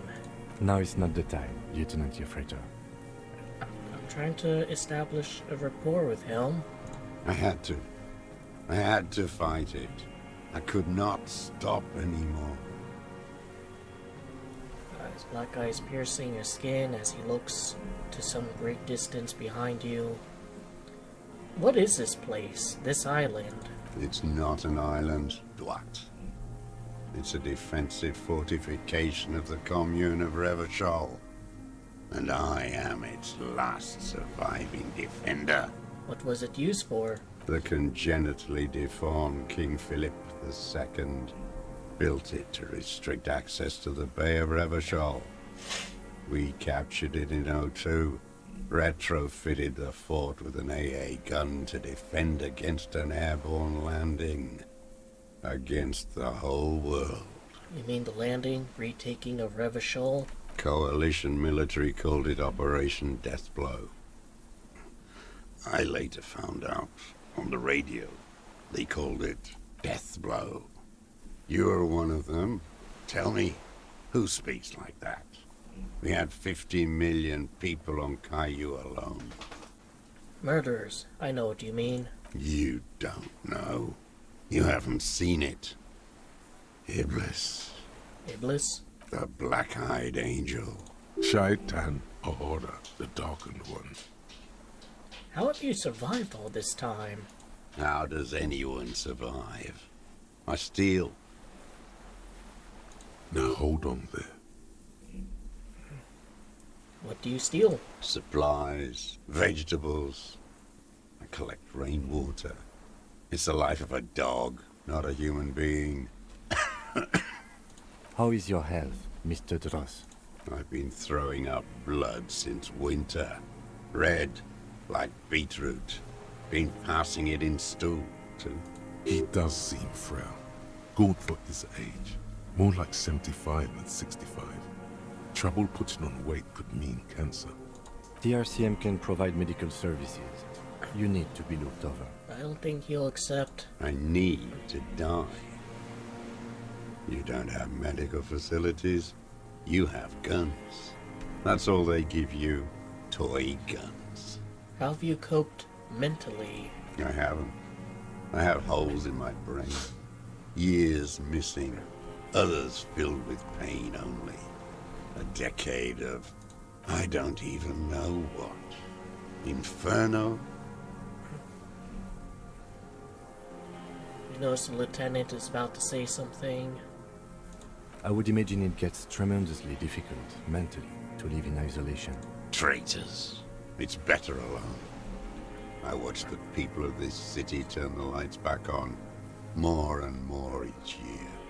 Ruins, glimmering in the dark, like a fucking merry-go-round. It's disgusting. Are they not heartbroken? How could they have moved on? How have you concealed yourself all these years? It was hard in the Thames. I didn't have partisan training.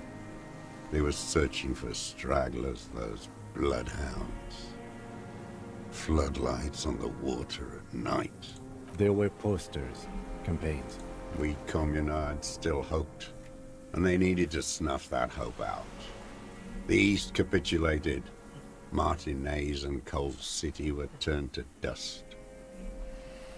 But Jamrock, Forburg, even Coron, and Boogie Street, of course. Those fucking kips had Marsov coursing through their veins. And others too. Some cordons of Revachol was still fighting. There were cells. I tried to contact them. Soon they all went silent. The frequency's dead. How do you get between here and the mainland? At night, I used a dinghy. I only went after dark then. When I got to the city, I stayed underground. Patrols, you lot, the commons too. They'd started snitching. In the city, you move underground? From bunker to bunker. Not anymore. No one cares now. I don't even have to hide. They think I'm another antisocial vagrant. I could walk straight into that town if I wanted. I just... The weapons cache under St. Ghislaine 22B. In the basement. Have you been there? So you finally found it. There must have been a small squadron's worth of arms in there. Elmer Graves, right? They were damaged beyond use. I know. So you've been there? Sleeping. Some nights. Ammo scrounging on others. Those McGraves were shit, even before they corroded. Some had bullets in the chamber, however. And it's right next to the whirling in rags, meaning he could have been camping out there. You feel the dots connecting. Little dots on the map he's walked across. Why don't you just walk there? I don't want to. They're all traitors. Pigs, rabbits, and dogs. Men without ideals are only animals. He does not want to see life moving on. People forgetting, drinking, laughing. There's a small bunker under the field building. Have you stayed there? The propaganda bunker. I used to, but not anymore. Propaganda bunker? They stored leaflets there. Broadcasting equipment, too. Made broadcasts, I think. Propaganda officers. I buried them with their leaflets. They killed themselves. 2 young boys. Killed themselves? A lot of our boys did. I spent some winters there. Never liked it. Kept thinking of them. No need to go underground anymore. It's better in the ruins, on the ground. Tell me another thing. The old man looks across the water, at the city, the ruins, the motorways rising above it. You said this is your termless surrender? You're with the RCF. The coalition-appointed mob that enforces bourgeois morals in Revachol. A so-called Lieutenant W. Freighter. We're with the RCL. Let's leave it at that. Let's. You take me to them as a prisoner of war. I have relinquished my weapon. I can no longer serve. No superiors can relieve me of my duty. You bulldoze them all to a mass grave for trying to free humanity. A spray of blood from his mouth on the black charcoal in the fire pit. Rene, the royalist on the coast, said, You never signed the Revacholian Instrument of Surrender. Liberal reactionaries signed that instrument. Traitors who should have been burned alive. I answer to the Communist Party. Is that part of why you've been here all this time? Because the party didn't surrender? He just wipes the blood from his chin. Kind of reminds me of that one Japanese guy who kept fighting years after World War II ended. Honor is a feudal atavism. My motive is class. So, you're a communist soldier from the communist army? No, I am not a soldier. I am an ideological officer. I belong to the party, not the army. But you said you were trained and assigned to the Defense Corps. Trained in historical materialism, then assigned as a political commissar by the party. These things used to mean something. What does a political commissar do? The old man does not answer. He tilts his silver head and looks at the reeds. You see a small tremor pass through his legs. His job was to assure the army answers to civilian control and follows the ideology of the Commune. Scientific communism. A commissaire politique is a knight philosopher of the revolution, a future human. Awakened from shutdown by the promise of ideology. That means you're a trained communist, right? He nods slowly. Then another tremor. I'm also communist. No, you're not. You're a liberast. No, I'm really communist. I have communist thoughts in my head. All the real communists are dead. They died fighting for communism. Are you dead? Detective, we have not come here to discuss ideology. We have come to ask questions regarding a murder investigation. The old man spits into the fire pit. He does not say anything more. A jitter passes his lower body. Again, you've been hiding here for 43 years. 43 years and 10 months. That's insane. It's not how a human being should live. But I had to. I couldn't just forget. I couldn't just forget what I saw. What have you been doing during all this time? Hiding, fishing, waiting. 2 police officers step out of the Whirling in Rags cafeteria. Satellite officer Jean-Vic Mayer inspects giant letters across the plaza mosaic in dark red government-marked heavy fuel oil. Patrol officer Judith Minot points west. The fishing village. She glances at her watch. We meet in 15 minutes. It's a 10-minute walk. So I guess Cindy did her artwork before those 2 cops from 41st left. The officers go, leaving behind the writing, still smelling of petroleum. One day, it says, I will return to your side. I wonder if they drew a different meaning from it than Cindy intended. Always waiting. For what? For her to return. Her who? Girl, child, revolution. I dare not dream anymore. Good. The material base for an uprising has eroded. The working class has betrayed mankind and themselves. The historic opportunity for a revolution has passed. It will not come back anymore, however hard I try, whatever I do. I have another serious question for you. There's nothing serious in this world. It's a farce.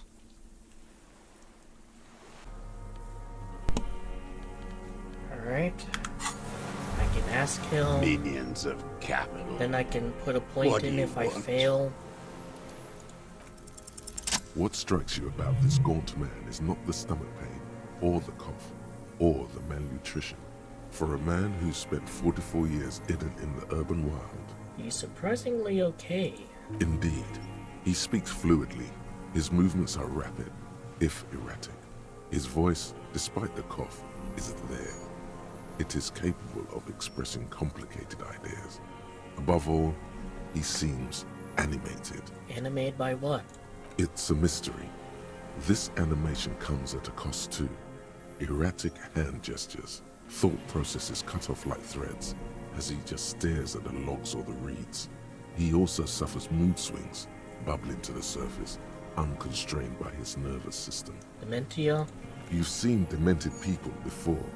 This feels similar, yet different. When his thoughts move, they are lucid, keen even. Not senile. I wonder if his mind is just trying to fight itself and keep on moving on. Like witnessing your ideological revolution get crushed by unstoppable, inhuman capitalists, and seeing everyone else move on after all the horrors. I mean, yeah, that's gotta weigh on you pretty heavily. But, Mr. Dross, are you okay? How's your memory? No, I'm not okay. I shit blood, and I'm surrounded by insane people. There it is again.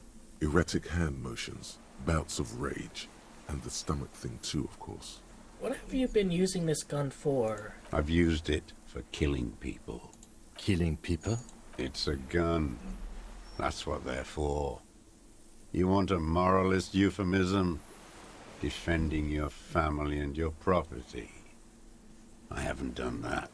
I've used it to kill people. Interesting. During or after the war? There is no after the war. Class war is never over. So he's continued killing after hostilities ended. Okay, this is it. You can feel it, like battery acid on the tip of your tongue. Something you haven't felt in a while. But what? This is what you live for. This is the shit. The great serotonin jackpot. The solution. Go in straight. No euphemisms. He doesn't like those. No. Be careful now.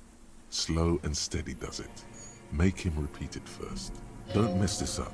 Remember, he wants to tell you. Get personal. I know you want to tell me. Have you killed anyone with that gun in the last week or two? I don't want to tell you anything, you grotesque murderer. And why did you think that was a good idea? Don't listen to me.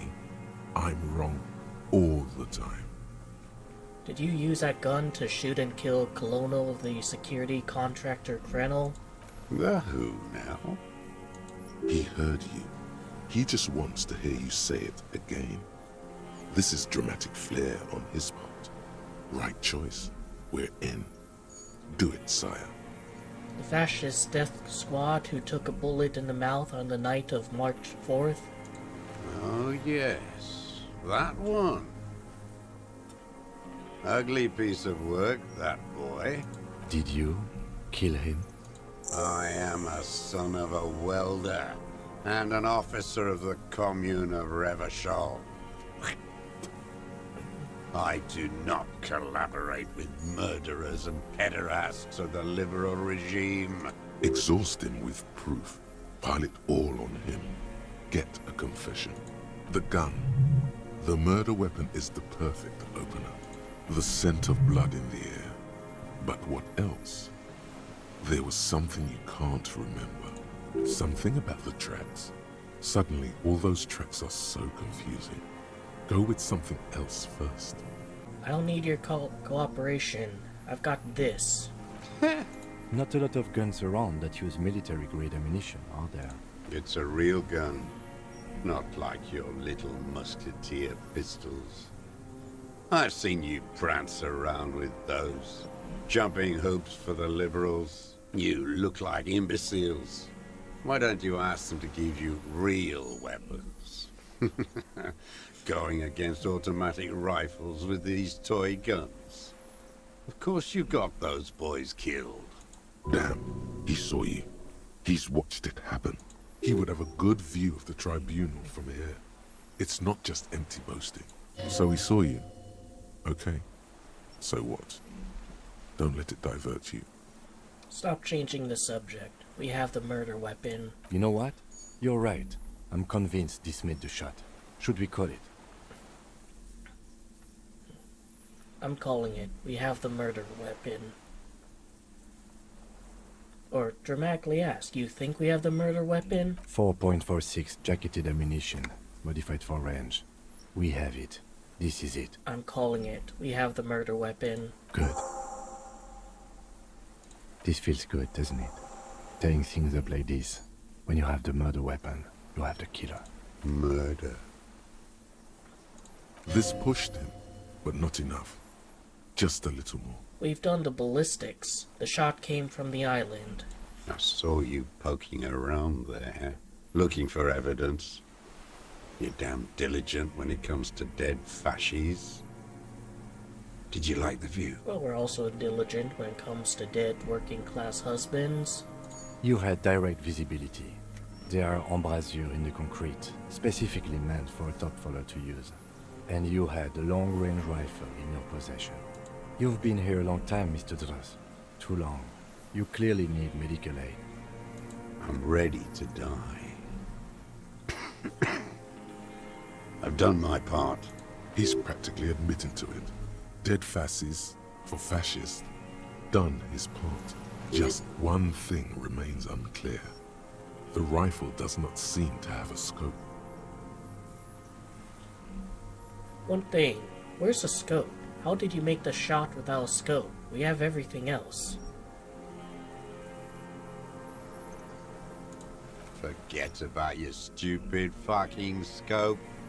I don't know where it is. Find it yourself.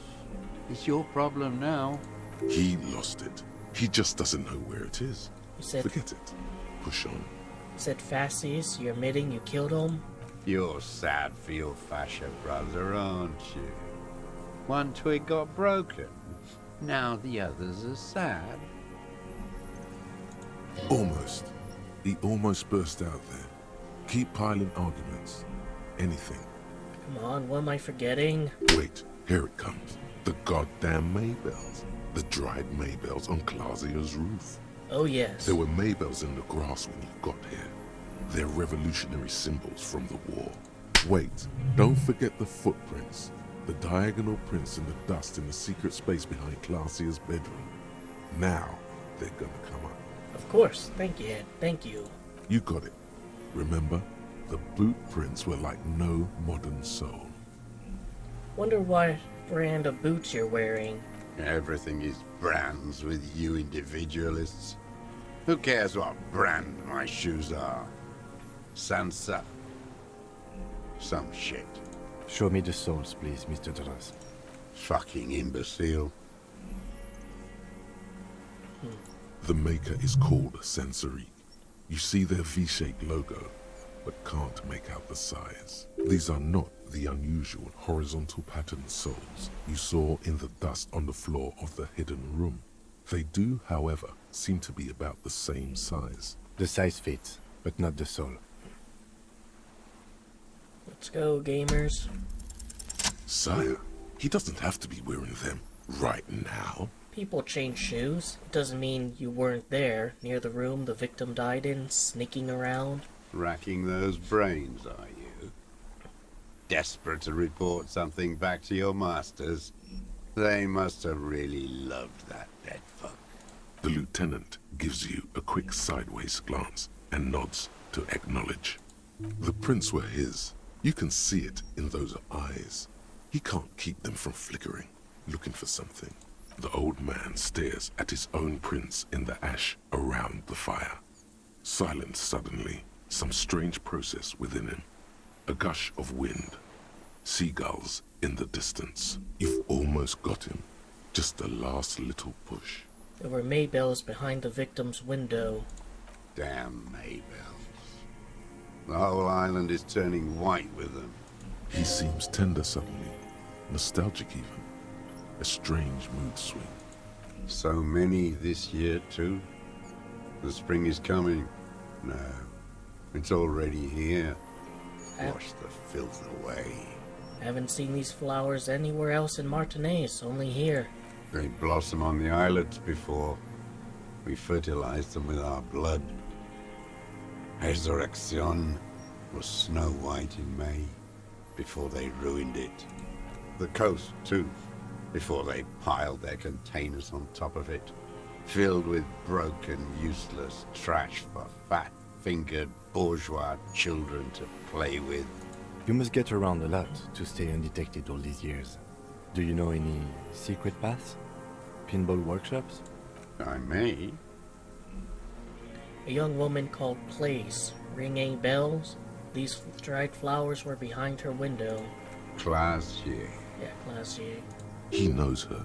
but hadn't heard the name. Yes. Classier, you heard her name, had you? Or, you know her, right? She had an intimate relations with the victim, the mercenary. With the victim? There is a small tremble. Looks like a smile. A crooked smile. Yet isn't quite voluntary. He's about to burst. You know who he was. A coalition-trained murderer. Armored and armed. He wasn't human. The blunt end of a hammer. Dripping with blood. He was a soldier too.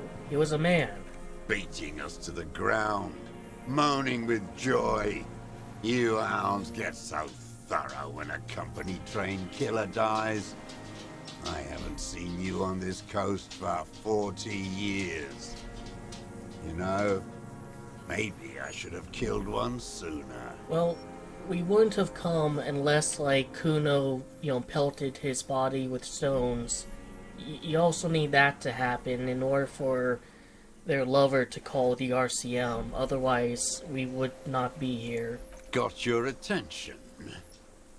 Now you stop beating druggies and prostitutes in your basement. Now you come to investigate. Not when they die by the hundreds. This is it. Shot him. Shot him. Say shot him, not killed him. So you shot him. Oh, the inhumanity. One paramilitary less in Revachol. The lieutenant raises his right arm to hush you. Hush. He does not need to be pushed anymore. The ball is rolling, while the lieutenant listens, holding his breath. I'll hold mine as well. I had them in my sights. Both of them. Him and the whore. I was breathing with them, in phase, and I pulled the trigger and flew on the air until I landed in his mouth. I didn't think I had a shot like that in me anymore. I did. I saw him kneel there with his mouth full of death, and that stupid look on his face. And his dick still in her. Then what? Nothing. I went to sleep. Next morning there were Maybells everywhere. The world was white. Or what's left of it, anyway. My last spring here. I knew the fascists would come to avenge their own. And so they did. Took a while, though. Mr. Dross, are you aware you're confessing to murder? Yes. And you were looking at them, the victim and a young woman, having sex, through the scope of your rifle that night, before you shot him? The old man nods. Why? Because that's what they were doing. The motive. This is where the motive is going to come from. You can coax it out of him. The lieutenant's preparing the ground. I don't understand. Do you, detective? I don't understand this part. Why were you looking at them that night? I'm always looking. Are you always looking through the scope of a rifle? I'm just trying to understand. A rifle's scope has the best magnification.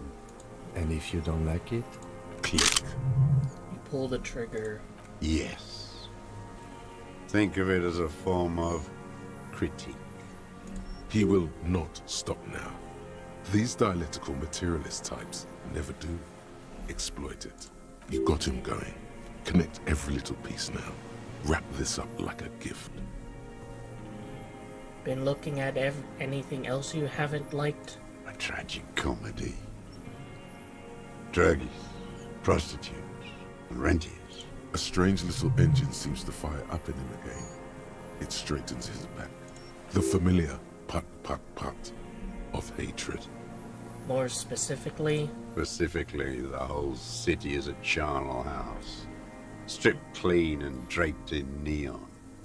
But Martinez is the worst. How come? Because of the racists. Everyone is a racist in Martinez. It's their favorite thing to do in the whole world. Listening to race-themed radio shows. In the ruins, in their lorries. Well, we've only seen like 3. Pump full of steroids and Radio Revachol 92. Race this, race that. It's all sanctioned by that Social Democratic Union and the farce of a Social Democrat who runs it. Mr. Clare? Yes, the fly larva in his container. He let some nihilistic advertising yuppies erect a statue of Philippe III, a syphilitic murderer, on the town square, to spit on the working class. Not since the serfs of ancient Pericarnassus has history produced a more inert social class than the Martinez proletariat. The rest of Revachol at least pretends to rebuild.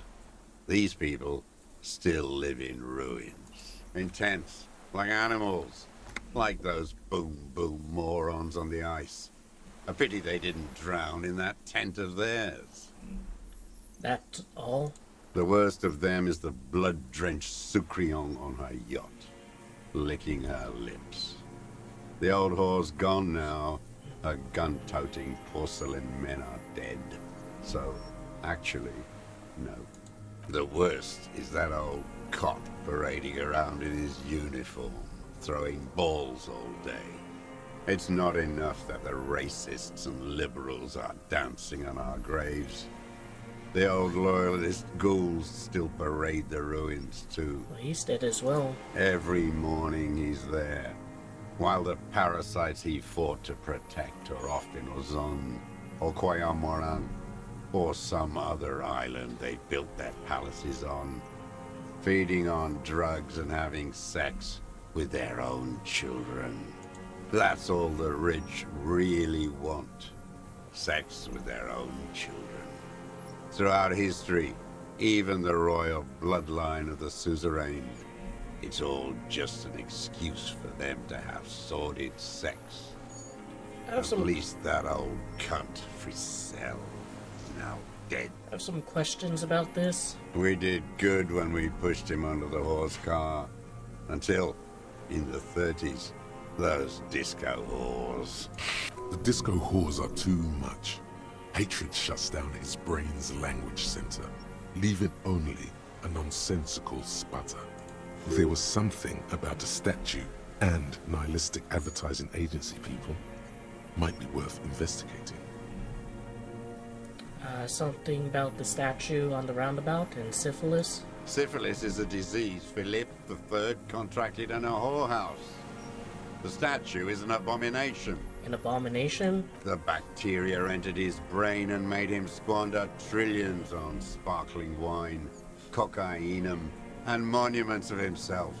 His son, Philip IV, the insane, contracted syphilis in the womb. That is technically possible, although Philippe III was not actually syphilitic. He was just mad. And he still went on to govern Revachol for 25 years. We lost 2 million lives toppling that mode of government. And those grotesque statues, too. Hundreds of them. But still there. What a keen remark. Yes, it is, isn't it? It's still there. Do you know why? Because the king is holy and his statues are indestructible, but mean it ironically? No. Cynical design cockroaches like you erected a new, ironic version of it. We tore it down with honest, working-class plastic explosives. But there it is again, grinning. Art is a bourgeois establishment. It's an affront to humanity. Every gallery should be bulldozed, and the artists should all be given 30 years of hard labor in Yekokata. Syphilis is a disease, the back... That is... And he's still... What a keen remark. Yeah, that's right. Some advertising cockroaches erected a cynical deconstruction of it. Art is a bourgeois establishment. Whores. Alright, this guy really doesn't like disco. You mentioned the Union is social democratic and Mr. Clare's a farce of a social democrat? Another hideous disappointment. Unions are the real enemy. The true enemy of the proletariat. Placating the masses. Disappointment. So personal. He displays a familiarity with the Union's top brass. Who's a disappointment? Everett Clare? That deformed toad? I wouldn't expect him to wipe his own ass. Probably can't. I mean, the brains of the operation. The smart one. Edgar. You mean Edgar, Everett's brother? He talks a big game about uprising and social base. They must have sent the smart one to some university in Le Jardin, where it's alienation this and hegemony that. I mean, alienation is a Marxist concept. You've talked to Edgar? First against the wall with him. The Clares wouldn't miss a man hidden in their own backyard. Not all this time. Nothing happens in Martinez without them knowing. Of course. Maybe the Clares asked him to. Have you approached them? I haven't approached anyone. I hid. It was Edgar who came to me. How did he know you were here? He didn't just stumble in like an oaf. He figured it out. Some kids told him about a monster on the island. I told you, he has brains. Stepped right off the boat and walked down where you came. I even kept the door open for him. Thought he was a man of the left. Wouldn't rat me out. I was right about one of those things. What did you talk about? Edgar did the talking. Paid his respects like I were a fossil in a uniform. Offered platitudes about the struggle. Flaunted his pink degree. Even quoted Marzoff. Never trust a social democrat who quotes Marzoff. Oh, and charity too. They love their charity. Offered me blankets and social housing.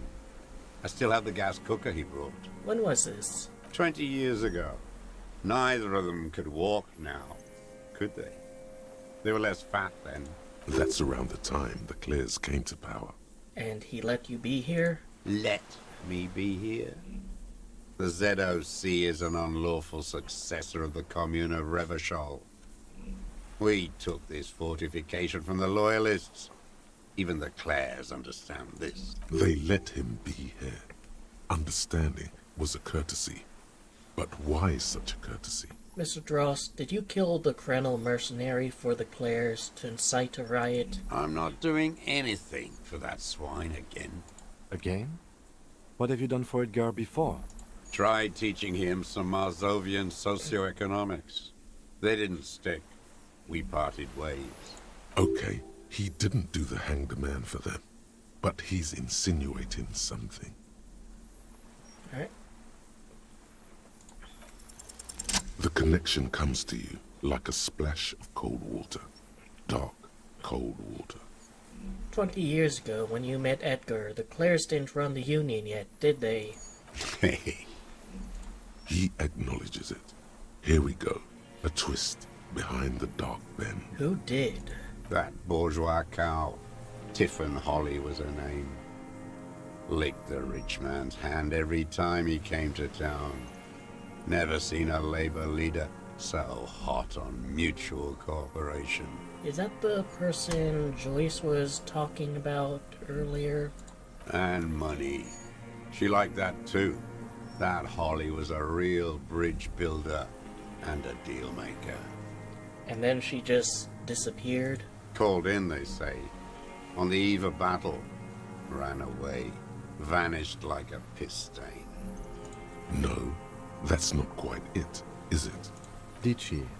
They say her daughter called in, not her personally. But that wasn't really her daughter, was it? No, I guess it was not. Edgar had someone make the call. Why is that, Mr. Dross? She couldn't make the call herself. Here it is. The bend in the river. Why? Because she was dead. Just say nothing. The cow caught a bullet in her right lung. Fell into the canal grasping her tit and drowned. Or bled? Hard to say. It was a sloppy job. and a moving target. She was going home, waddling, dressed in yellow, drunk like she often was. The ruins are black around her, and she had a yellow leather bag under her arm. She tried to cross the canal, heading home to Grand Couronne or Betancourt, someplace like that, where they build those new bâtiments for the people who flourish in the hell around her, and the ruins. You shot her? Someone shot her.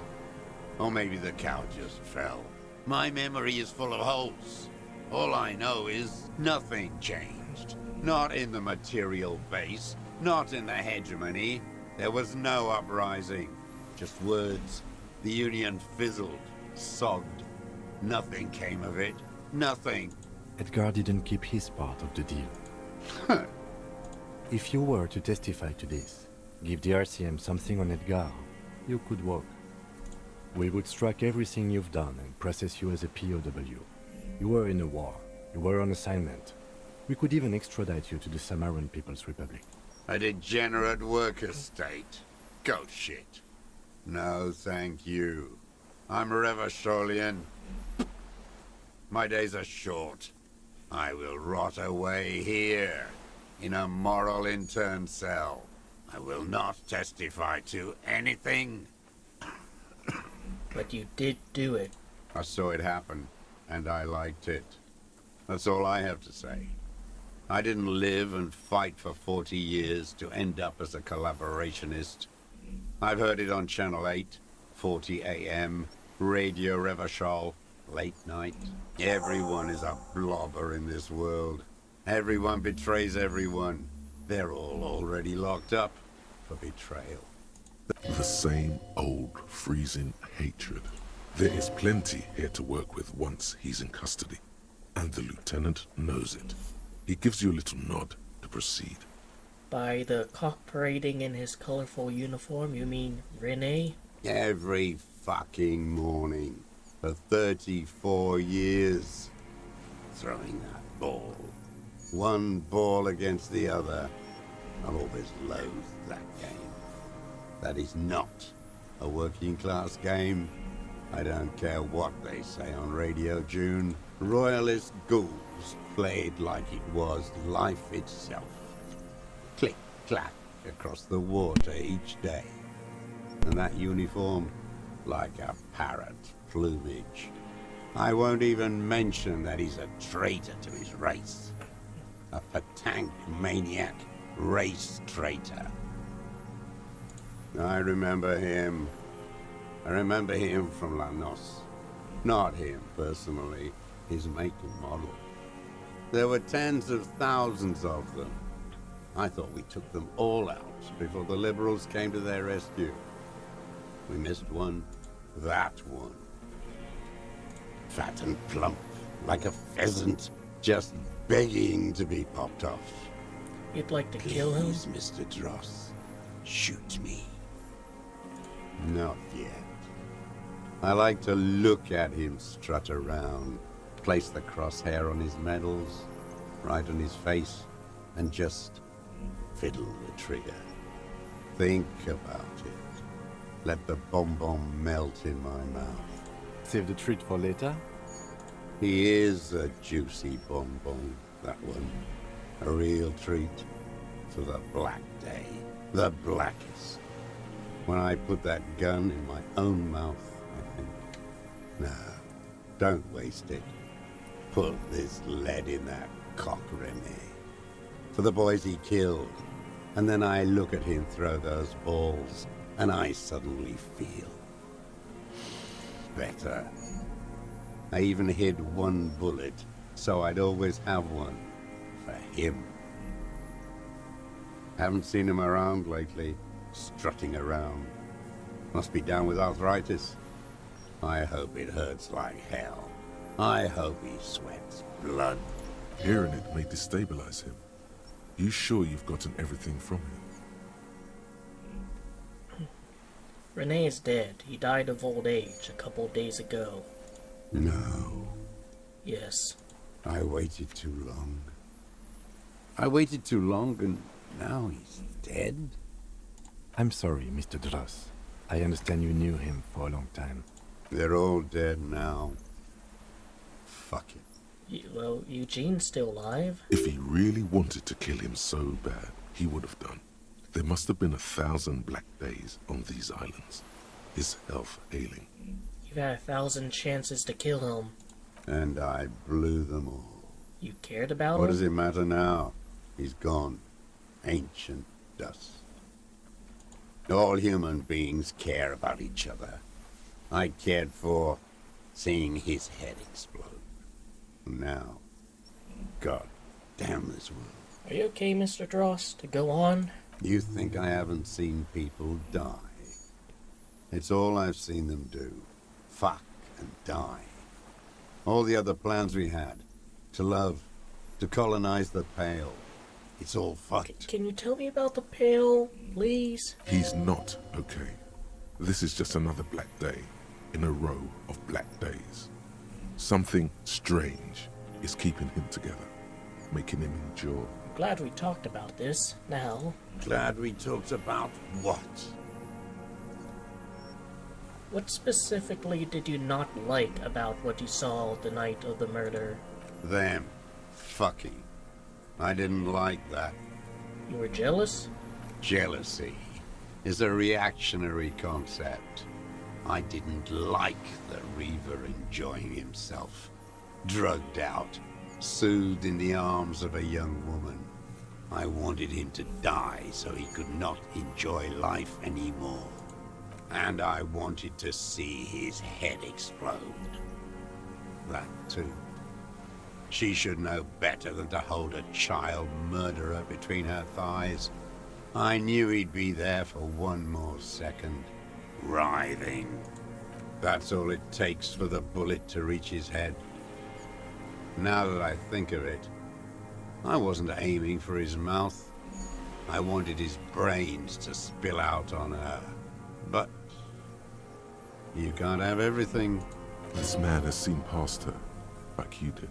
And now he longs to see her covered in blood. To punish her. You wanted to punish her, so you killed him. She practically breastfed that man. You wouldn't believe the things she let him do to her. You stare at them too. In your mind, her innocence day still turns to leaf. Airport bag in hand. Silks flowing in her wake. Dream? See you tomorrow, Harry. Her voice rings in the evening air. Burning. You saw through her, so did I. You're delusional. There's nothing to see in the soul of the bourgeois woman. It's the same as the surface. Sick hedonism and desperation. I'm not like that. I don't think like that. No one gives a shit what you think. You and your cronies kill 10 working-class men a day.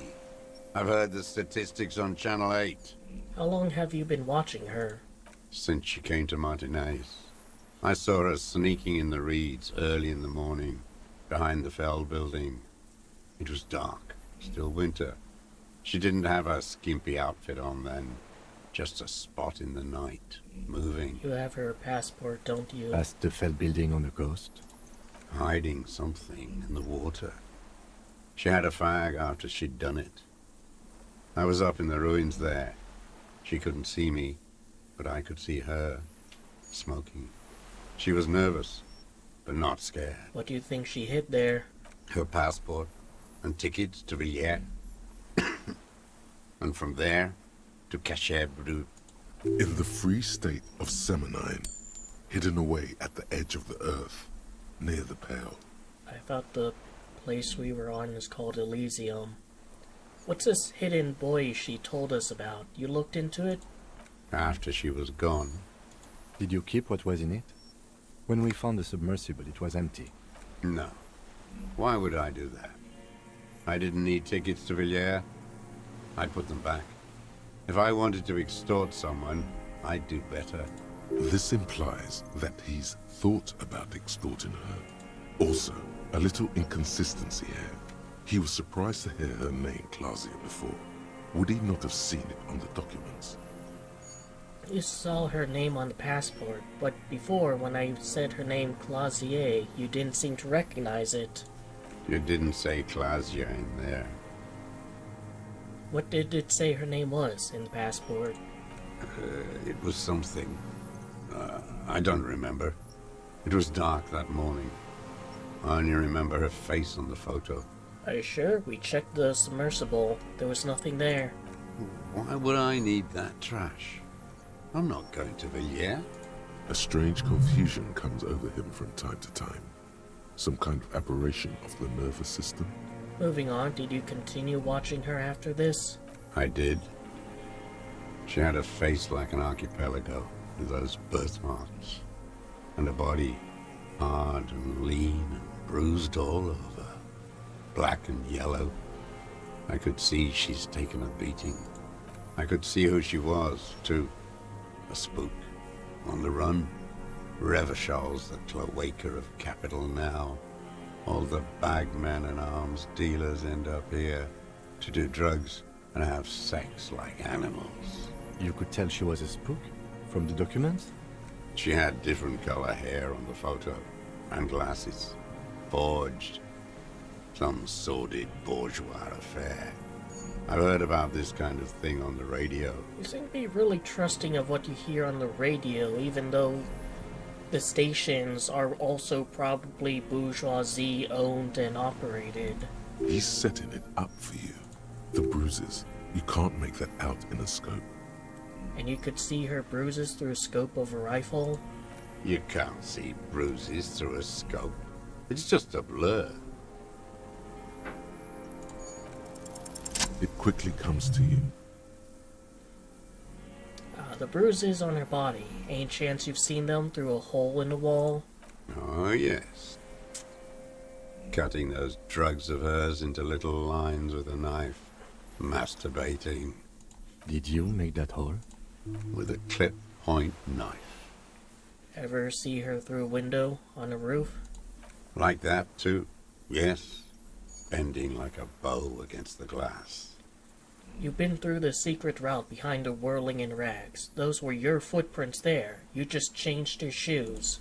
I've been through all of Martinez. Every nook and cranny. And that too? Yes, that too. The things they did in that little room. What she'd do to feel good. Funny the way light works. You turn it on inside, and it gets so dark out, you can't see a man looking in. I learned that in the 20s, when they were still hunting me. I've seen people do some shit, but... Those two took the cake. You hear the familiar scribble of the lieutenant's pen. A quick glance at you. One more loose end down. We're doing this, detective. How did you get in there? The hidden pinball workshop. I can just walk in there now after a good wash. I told you, they think I'm an antisocial. Closing hour is a good time. The kitchen's empty. So the blue door leads there? You had to open the steel door in the kitchen? How? I got that open a long time ago. Some bourgeois game merchant lived there. I don't know, 15 years ago. He left spare keys all over, and I took one. Then I saw her turn the light on one night in my scope. You had feelings for that woman. There's nothing to hold on to. Only this. It's not enough. I think you were enamored by her, and you hated the idea that she was doing some pretty raunchy things with basically the walking representation of everything you hate. The coals of his eyes glisten suddenly, like stones dripping with water. Is he crying? Something so beautiful being defiled by something so evil. Man needs to feel something else. In this fight, it helps if you have your eye on something there. It's weakness, I know. Was that why you left the dried flowers behind her window? No. Why then? I don't really know. I was there one night and she was crying, like a child, in the corner of her room on the floor, like she does sometimes. When was this? The day after I killed him. And you brought her Maybells? Yes. I don't know why I do the things I do anymore. Neither does he. He lowers his head, like a sunflower on a withered stalk. In the silence, the lieutenant draws a line in his notes, then nods at you once more. One more down. So in conclusion, it wasn't about him. It was about her. Her. The lieutenant nods at you in acknowledgement. That's it. Motive. We have it. Where is she, that Clasier? I haven't seen her there for days. We arrested her. Locked up with your masters, like I'll be. Maybe we'll meet. She kept staring into the scope, you know. In the end, like she knew. Staring at the island. The fort. Like she knew I was here. It doesn't matter. She did piece it together on her own. He knew she knows. She was looking at the island, figuring it out. Day by day. Cigarette by cigarette. The old man has fallen silent, staring at your feet. The burnt logs in the fire are moist from the sea air. His lip curls into... Glad we talked about what? Yosef Lilinanovich Dross, you're under arrest for the murder of Ellis Courtenier. What? But you said I would be taken to the... This terror is the sum of all the uncontrollable movements and mood swings he's been exhibiting. Your Wayfarer rights have been suspended. Information provided to the officers on the scene will be used against you by the prosecution. You will be given legal counsel within 1 week and must face court in 44 days. Do you understand? Just like their version of Miranda rights. Do you understand? But... Do you understand, sir? No, I don't want to. I have to stay here. He's sweating. Beads are forming on his forehead. Your confirmation is not required, sir. Now on to the boat.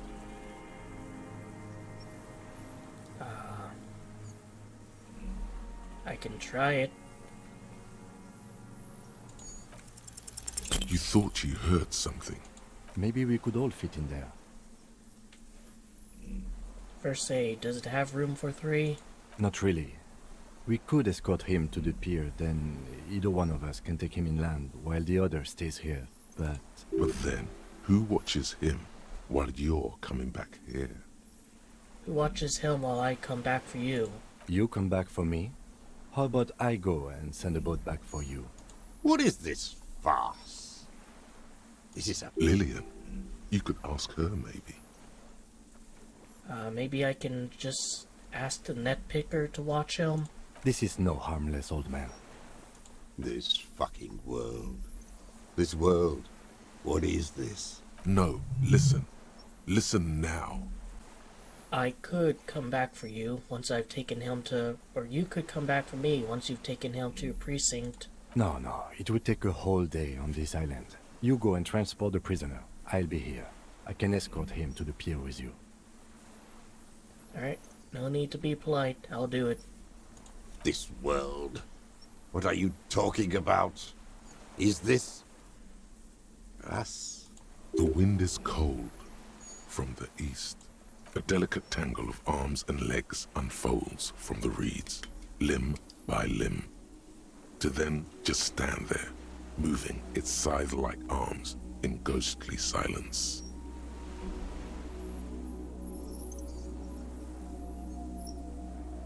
What the is that the cryptid?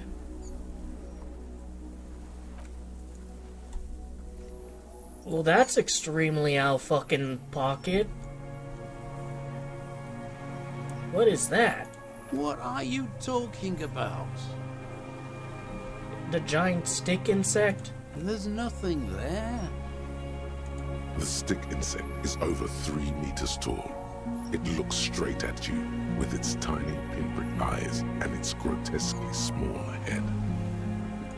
You feel your legs shaking under you, and and your gun hand move to your holster to grab the gun. There is, I see it. Tell me what you see, damn it.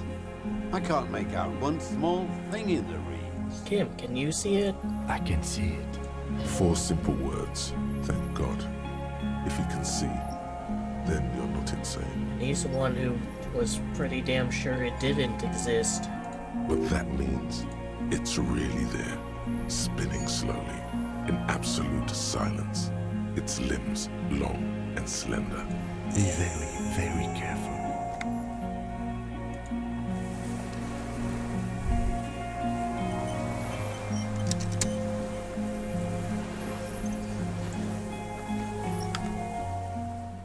I'm gonna make a new save just in case I need to. But yeah, those traps were not sufficient to handle this. I thought like I fucked up that mission somehow, like maybe there was a certain time I had to go there, or if I had to go there without Kim, but no.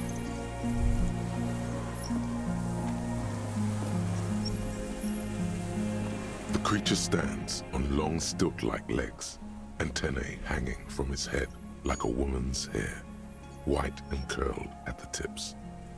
It is no more than 5 steps away from you. Reed-like tufts stick out of its joints. As the insect moves its forearms, it produces a faint hiss, like a reel-to-reel machine spinning after the tape breaks. Slowly, with your breath held, you take 2 small steps toward the phasmid. The creature lets out a series of ultrasonic clicks that swarm around your head like swallows, like laughter, a sort of happiness. The tracheal system on the creature's abdomen expands in front of you to take in and expel air. It's smelling you. Hissing and clicking, it extends its mandible-like antennae to greet you. You're right below it now, looking up at the colossal chitin of its white limbs. The head of the creature is crowned by reeds, and its eyes are like small droplets of water. It's smelling me. Maybe it is real, the pheromone. About now, he is ready to believe in anything. The insect's head is crowned with reed-like scales, the shape of seed heads. They rustle as the air moves. The ventricles at its abdomen continue expanding, like lunglets, breathing you in, your sour, greasy semiochemicals on the breeze. Raise your hand slowly. The insect stops its stridulation, seeming to observe you. Below its crown of reeds, little pinprick eyes detect motion, glittering. The world stands still around you. Suddenly, there is silence. As you do, the invertebrate comes to life, its limbs moving independent of each other, as if each has a mind of its own.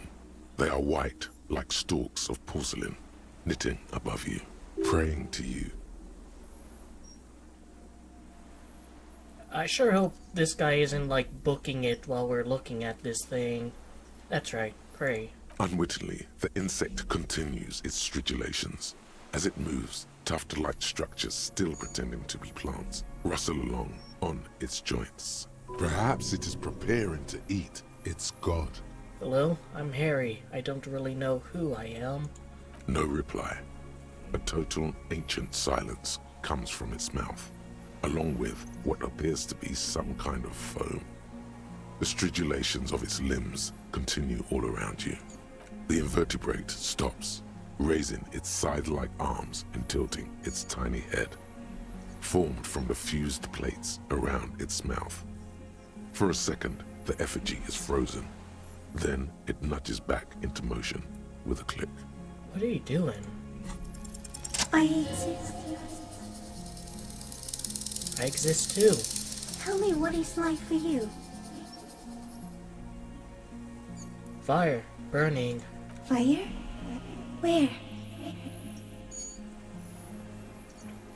On the horizon, pale fire, or inside. I do not have fire inside me. In me, there is not even blood, but lymph. like sap from a wine palm. Now, I will tell you what it's like for me. For me, it is a series of half-lit images, a kind of darkness, being intruded upon, transient, dim, moist. I'm a detective. So am I. I was born to detect sucrose rewards and semiochemicals. What were you born to detect? The killer.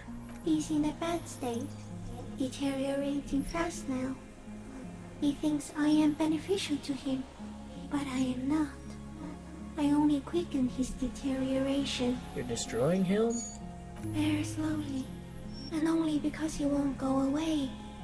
It is meant to keep them from noticing me, to interfere with the pictures in their heads. But he has looked at me for too long, and I am destroying him. Intruded upon by what? Shapes of plants and animals, and internal sensations. A swarm of sounds, tiny vibrations on the inside of my forearms. All speak of complexities totally beyond my understanding. I am at the end of a narrow funnel, weightless, so light, it only feels like something to be me. In truth, perhaps I'm nothing. I certainly do not have a soul, and if I did, it would never burn. You're the type of animal I'd like to be. Are you sure? Yeah, I'm sure. Why do you ask? Sometimes, when molting, I will grow a lost limb. One time something went wrong, and a small leg replaced a missing antenna. That's cool. No, the leg tried to move around independently, making it hard to walk. You don't have a foot there now. Yes. Thankfully someone ate it. The next time I molded, I grew an antenna again. What does this come from? All this around us, the world. Not even the birds know that. Not even the water lily.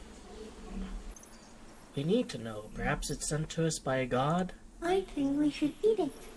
If it's a leaf, you can put it in your mouth. Or read. Yum yum. Wait, so... So you look like a reed and you eat reeds. Yes, they don't mind. Have you accidentally eaten another reed phasmid? Yes. I once cloned myself and ate the little ones. It was winter, and I woke up at the wrong time. It was an accident. What exactly are you? I am an unknown species of the order Phantasmadia, endemic to the Insulandian Insula.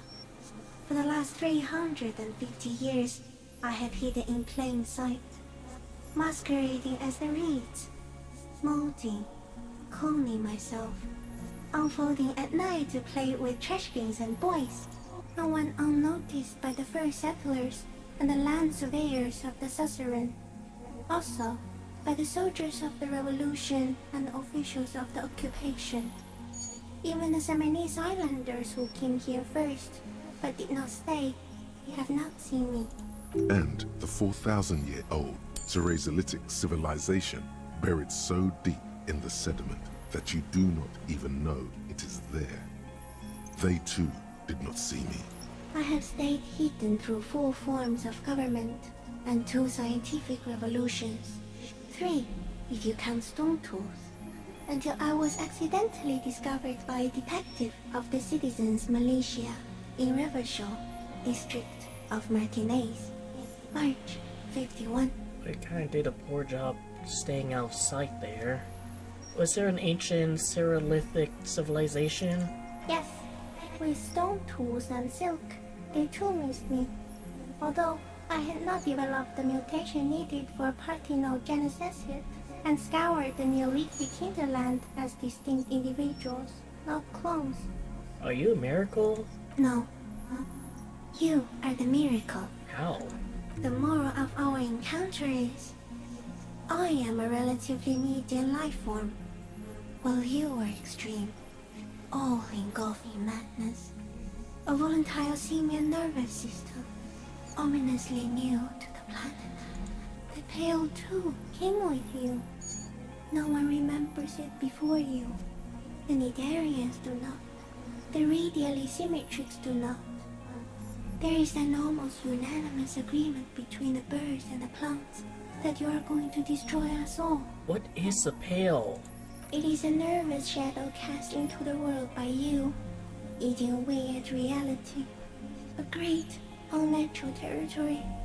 Its advent coincides with the arrival of the human mind. I don't have that kind of power. You're a violent and irrepressible miracle. The vacuum of cosmos and the stars burning in it are afraid of you. Give me enough time, you will wipe us all out and replace us with nothing. Just by accident. You're almost like a Lovecraftian entity. How? We suspect it will be something like the oxygen holocaust that wiped out anaerobic life 2.6 billion years ago, when organisms first started breathing. Only much worse. So you've had major extinction events too? Did dinosaurs exist? Instead of air, you exhale thoughts. There are no trees that eat thoughts. Worse? How? Everything your eyes touch goes back there, behind the nose mirror. What if you blink? Are we still here? Please don't blink. What if you misplace us all one day, or just forget? I'll be extra careful not to blink, stick insect. Don't worry. Please be. Or one day, one of you will close your eyes and sigh, and open them to see that none of this ever existed. Kim, am I having a violent epileptic seizure? It doesn't look like that, no. What does it look like? You're just staring at it. Then I think I'm having a vision about the final fate of mankind. Okay. Is it somehow related to the case? The case is meaningless compared to this. I have totally transcended the case. I think we should take the picture, and then you should back away from the unstudied species. Is this a dream? What's happening? No, you're awake. I am real. Light is forming me. This is real. No, there is one more.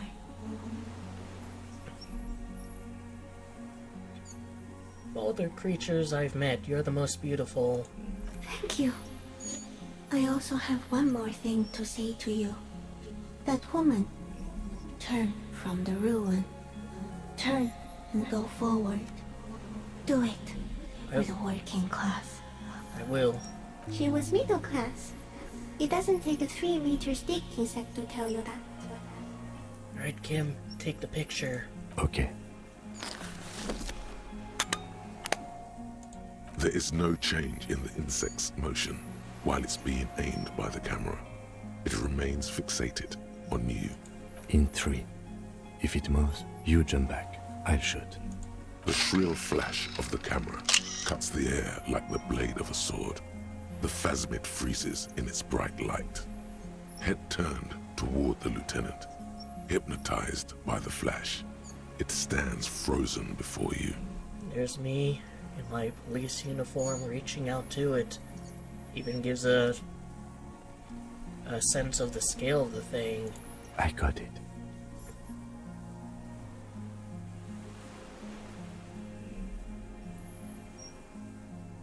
I'll touch its whisker. The antennae hang from a great height. With your hand shaking, you barely touch the tip of the left whisker. On contact, the kiting curls into a spiral, like the tip of a poison ivy. Its touch on your fingertip feels cold, ticklish. It is surprisingly delicate, the curly end of the whisker, like a young vine. It's even a bit wet. Be careful, detective. It's moving. You were right. It glistens with some kind of moisture. The creature in front of you stays frozen. It tastes like sugar, very faint. The anthropod towers above you, tufts of reeds pointed from limb and head alike. Odorless, mostly comprised of water. And carefully pet its like forearms. The limb before you is incredibly light, like eggshell. It's much lighter than a reed. You feel a soft push could tip the creature over. It's hollow Exoskeleton collapsing. I won't do that. Warning! A sudden shiver passes the limb. Looks like the creature is awakening. Wave by wave from its stupor, some sort of countdown process is happening. That's all you have time to think. We've got it. Another shudder pulses through the creature's limbs. It jolts back to life, like a record continuing where it left off, in a swaying, praying motion. Even the small black pearls of its eyes do not stray from you. Let's disengage slowly. As you're turning away, the phasmid mirrors your movements, stepping on the water, the long limbs carrying its feather weight without breaking its surface.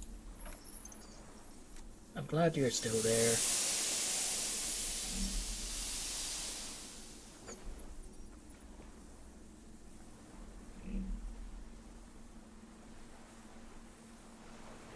And just like that, it's gone, skating away across the sea's calm mirror like a skipping stone, leaving nothing but circles on the water. And something under it, in the place it stood, bobbing there, among the reeds, a collection of items. It's gone.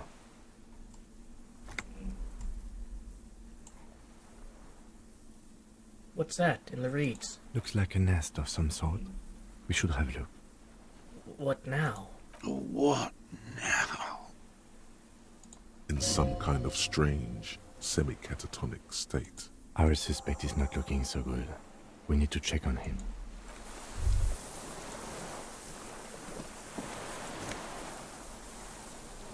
Well, there's the helmet. And there's the scope.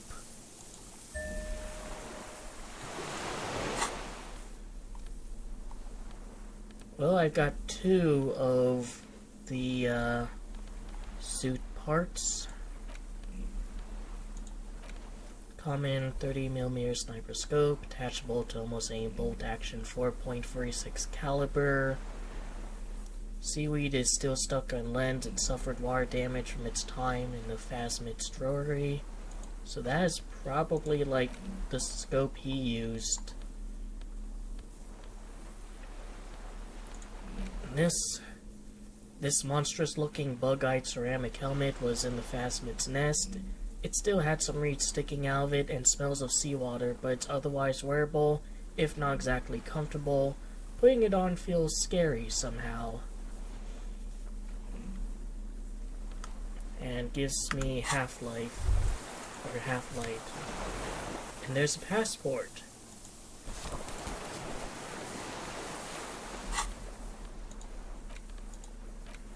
This road travel passport with visa stamped on it, issued by Republic of Ornage. You found it in the phasmid's nest on the island. You can open it for more details. This passport, issued by the Sovereign Republic of Oranje, is issued to a black-haired woman called Katarzyna Alazie. Classia's hidden documents from the MT boy. Look at the photo. It's Clausia, with short black hair and glasses. She looks boyish, younger somehow. What was this doing in the phasmid's nest? Maybe our man, Mr. Dross, took it from Classia's, or whatever her name was. Hiding place, or... I think the phasmid took it. Like a magpie? What a coincidence. Then it would also have collected the other objects, which would be highly unusual. By now, the lieutenant has accepted your unusual methods. I can see how the helmet could wash up on the island. And the scope. Maybe Mr. Dross lost it. But to seek this out would be very unusual behavior for an arthropod. A curious octopus would do something similar. Or even a cuttlefish. Perhaps it was curious, like an octopus. An octopus belongs to a very different class. It's not even an insect, it's a mollusk. But yes, I see your point. Oh, different classes of animals can behave similarly. It says Katarzyna Alazie. She said it would be for Anouk Meyer-Smith. Katarzyna Alazie was supposed to be her real name, where Clausia comes from. Remember? God damn it. I told you she kept lying to you. She's probably lying to someone else right now, in another city. It was supposed to be her real name. She lied to us. Yes, somehow she managed to lie to us. One more time. In a way, she's still lying to us right now. What's her real name then? I don't know. But it's not Katarzyna Alasia, or Glacier, or Anouk Meyer-Smith. We didn't even scratch the surface with her, detective. Perhaps it's better that we didn't arrest her. Who knows what hell she'd be raising in my district by now.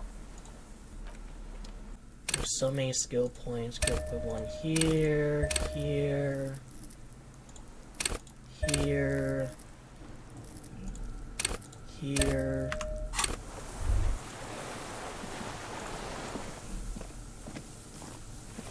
What is it? What do you want from me? I can't go. Something is very wrong with him now. How could you not see the phasmid? Mr. Dross? The man does not respond. He keeps staring, black eyes glazed over and bulging from their sockets. His gap-toothed mouth shaking. The plastic cape feels coarse. A light shiver passes the man. Other than that, no reaction. He feels small and frail. He's going into some kind of psychomotor immobility. The good news is, this solves our transportation problem, doesn't it, Mr. Dross? The trembling mouth appears to sigh. Between this and the broken tire he's used for a boat, I think it's safe to leave him here, while we go and get help. It will need to be medical first, I'm afraid. We found some things in the phasmid's nest, Mr. Dross. He stares into the reeds. Your words don't stir anything in him.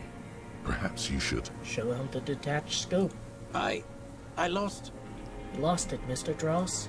He turns his eyes to the reeds again, as he's done so many times. Beige and white stripes. He lost the scope. Then it somehow made its way over there. With the help of a magpie phasmid. This sight is a T9, Mr. Dross. Was it attached to the rifle when you made the shot? Silence. Not even a sigh. You've gotten all you will out of this poor being.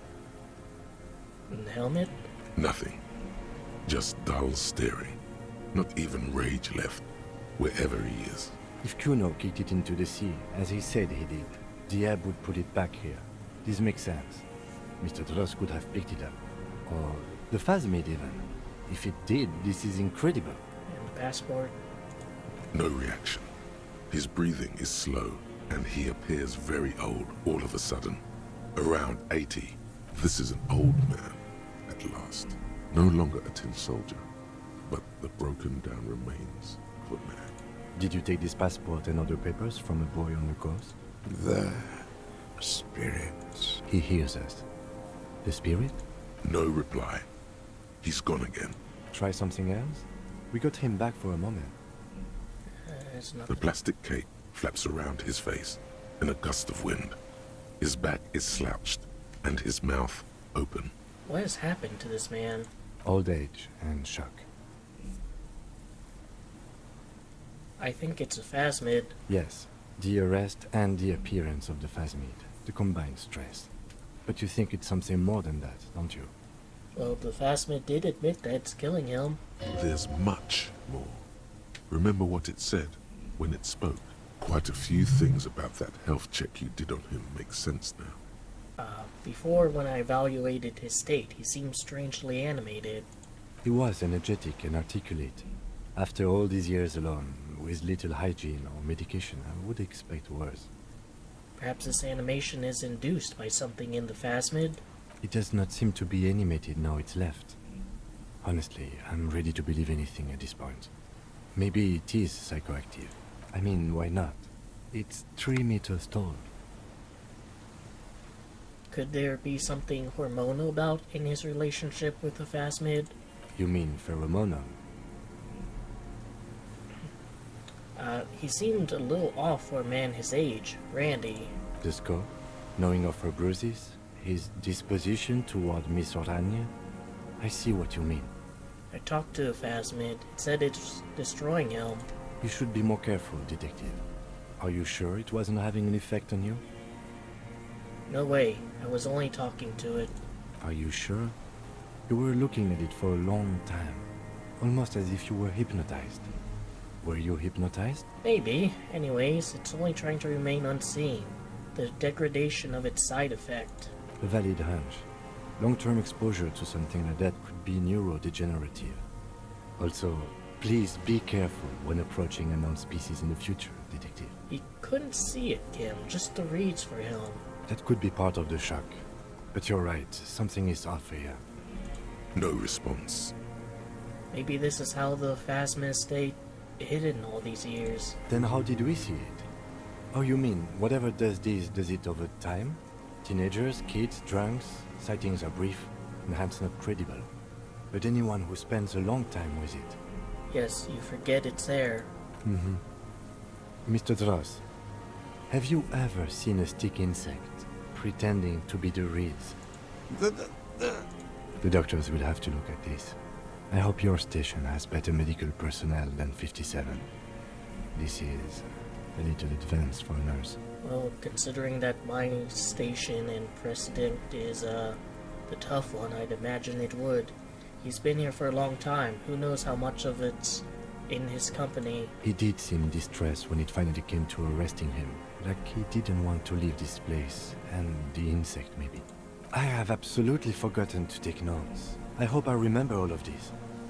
This will be one hell of a report. Thank God we have the photo. No one would believe you without it.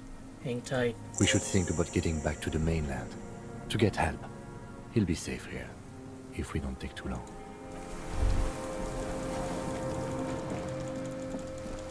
Alright, so he found the killer and it's someone completely unknown to us.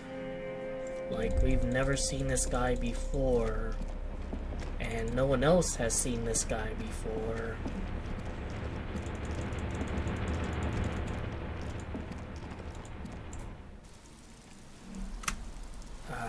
I guess there were vague hints about him, but honestly, not really.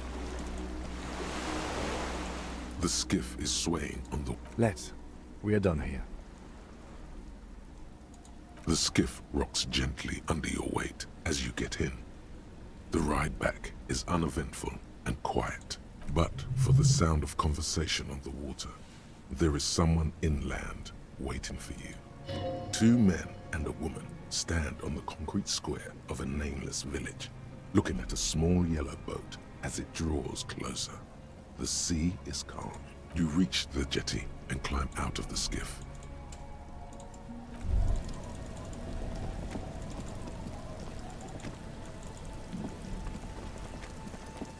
I don't know what I'm even doing here, Harry. Look what the tide brought him. Harry, you're bleeding all over the place. You're half dead. Whatever this is, it is completely unimportant compared to what you've just seen. This is the man with sunglasses from the Whirling in Rags. But where are his sunglasses? Wait, you're the man with sunglasses. That's right. And you're bleeding. No one seemed bothered by the bleeding. Bothered by it? Harry, you look like you need a fucking organ transplant. Oh, fuck it. Let's not get into that. Forget about all this. There's a giant. We're not forgetting about anything. Look at you. Who are you people? Hello, I'm Trent Heilerstein. I believe we've met on several occasions. You're the guy who was... Wait, were you the guy who was looking at the artwork or the computer building? I'm your goddamn partner, Jean Vicomar, and this is your special task force. Or what's left of it. Special Consultant Trond Heidelstam, Patrol Officer Judith Minot. Hi. We've come to scrape what's left of you off the pavement. Lieutenant Kim Kisuragi, Precinct 57. We've just come from the island, where our investigation led us. The scene is making even him feel as though he has to justify your actions. We might need your help with something later. As if he recalled that he's in fact a decorated police lieutenant and not a naughty boy. But this is clearly a departmental matter, so I'm going to leave you to discuss it among yourselves.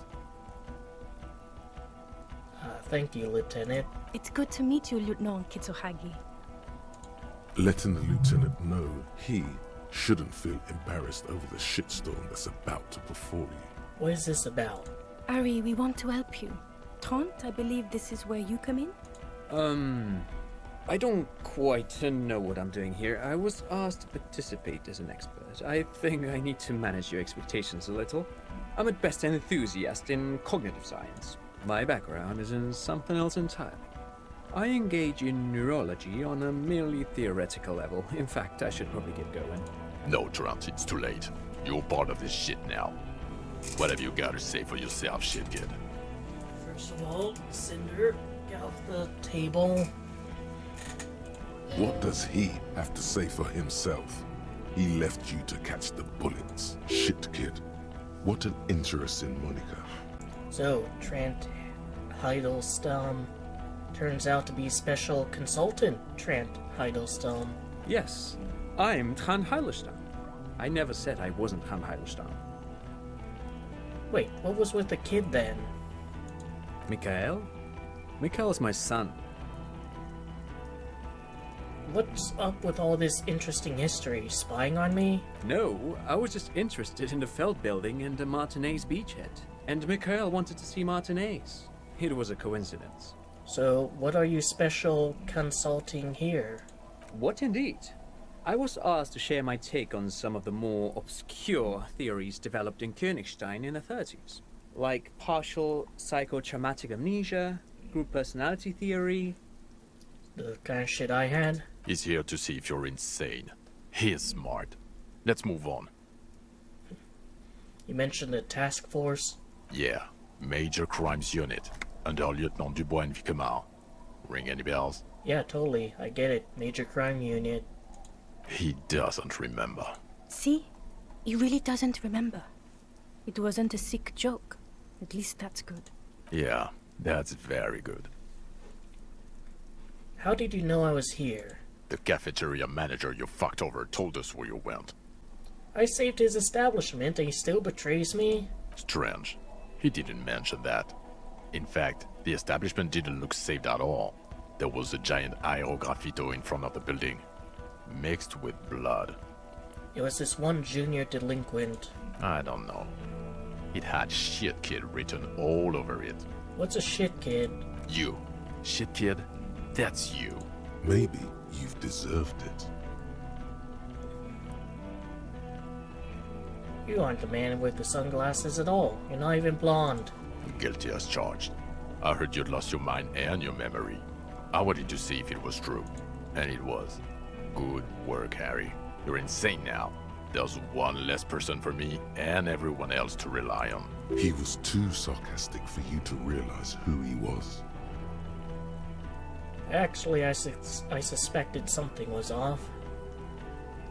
Maybe if you hadn't been so sarcastic, I would have realized I knew you. I'm clinically depressed, Harry. Sorry if I wasn't in the mood to batter you up after you told us to fuck off. Actually, I suspected something was off. Did you? Or did you literally not recognize my face? We've been partners for how long, Harry? Don't answer that. You don't remember. Absolutely no idea. 100 years? Where have you been all this time? There was a mercenary tribunal. God damn it, Harry. You told us to fuck off. You said we're cramping your style. Your detective god. Fuck everything. All will burn.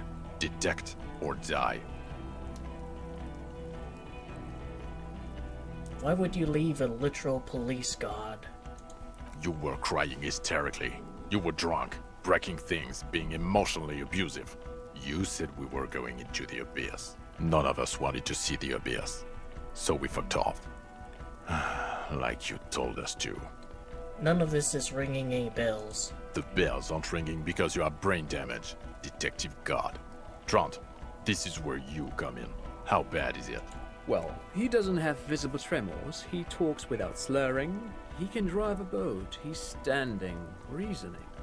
All good signs, but complete retrograde amnesia, episodic and semantic. Meaning, you forgot both who you are and the definitions of money, Isola, hell, and so on. As displayed in the station call, our interactions with him and I don't want to be a snitch, but also mine with him before when Harry did not seem to know who I was. It's all very interesting. So I wonder, like, if I don't talk to them, I don't make the call, I don't speak to him. Interesting? Yes, interesting. I have my theories, but I would like to hear Harry's thoughts first. Harry, what do you think happened to you? Neurologically, psychologically, and why not socioeconomically? I drank so much I lost my memory, and now I'm slowly recovering it. He is. He's getting better. And I can confirm that he drank a lot of alcohol prior to it happening. I believe he drank. People do that, especially this one. What they don't do is forget their whole life because of drinking. But Detective Vigmer, he has blanked out before. I have? Yes, a couple of times. After some of the more serious benders. One was after the two drunks case, the other when we looked into that mural. So you don't remember not remembering. Beautiful. Interesting. So at first he dipped his toes into it, prepared. That's where he would have gotten the idea, yes. Practice. And then he used alcohol to get there, so to speak. What do you mean? Well, here's my theory. What if this is an absolutely normal reaction to the world we're living in? What if this is not a significant anomaly at all? Something to be explained, approached as a defect? Look at the sensory input here. Look at the ruins, the neon. Listen to the radio, the multitudes, the people. Live here for 40 years. As a police detective, he's like a magnetic reader on the world tape, to borrow a known metaphor. Harry's been pushed flat against it. Total input. Hardwired to the free market. He just needed for it to end. Okay, Trent, thank you. That's absolutely meaningless. I'm glad we brought you. Will he or will he not be able to work in the major crimes unit? Is he a cretin now? I want to know that. He's not a cretin, and he is able to do work. If not in his previous leadership role, then as a line detective. I'm ready to lead again. No one even mentioned that. I misphrased my question. It should have been, is he able to put his clothes on and use the body? Or do we need to get him on a disability pension? What now? Now nothing. Now we're just going to stand here. Really? No. Now we discuss that. What the fuck did you do to a motor carriage? Why is it there, Harry?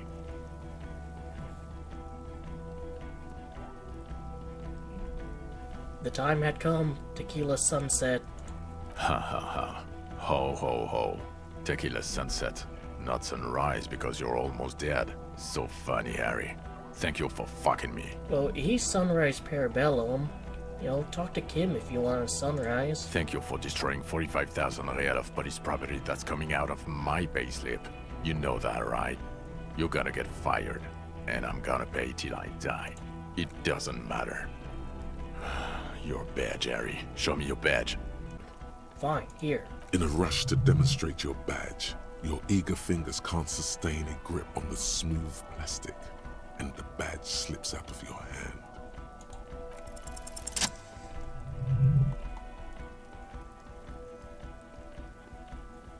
Not today, badge. Behold, my badge. And your gun? As if having your badge and gun are natural states, not achievements. What is it with all these material objects?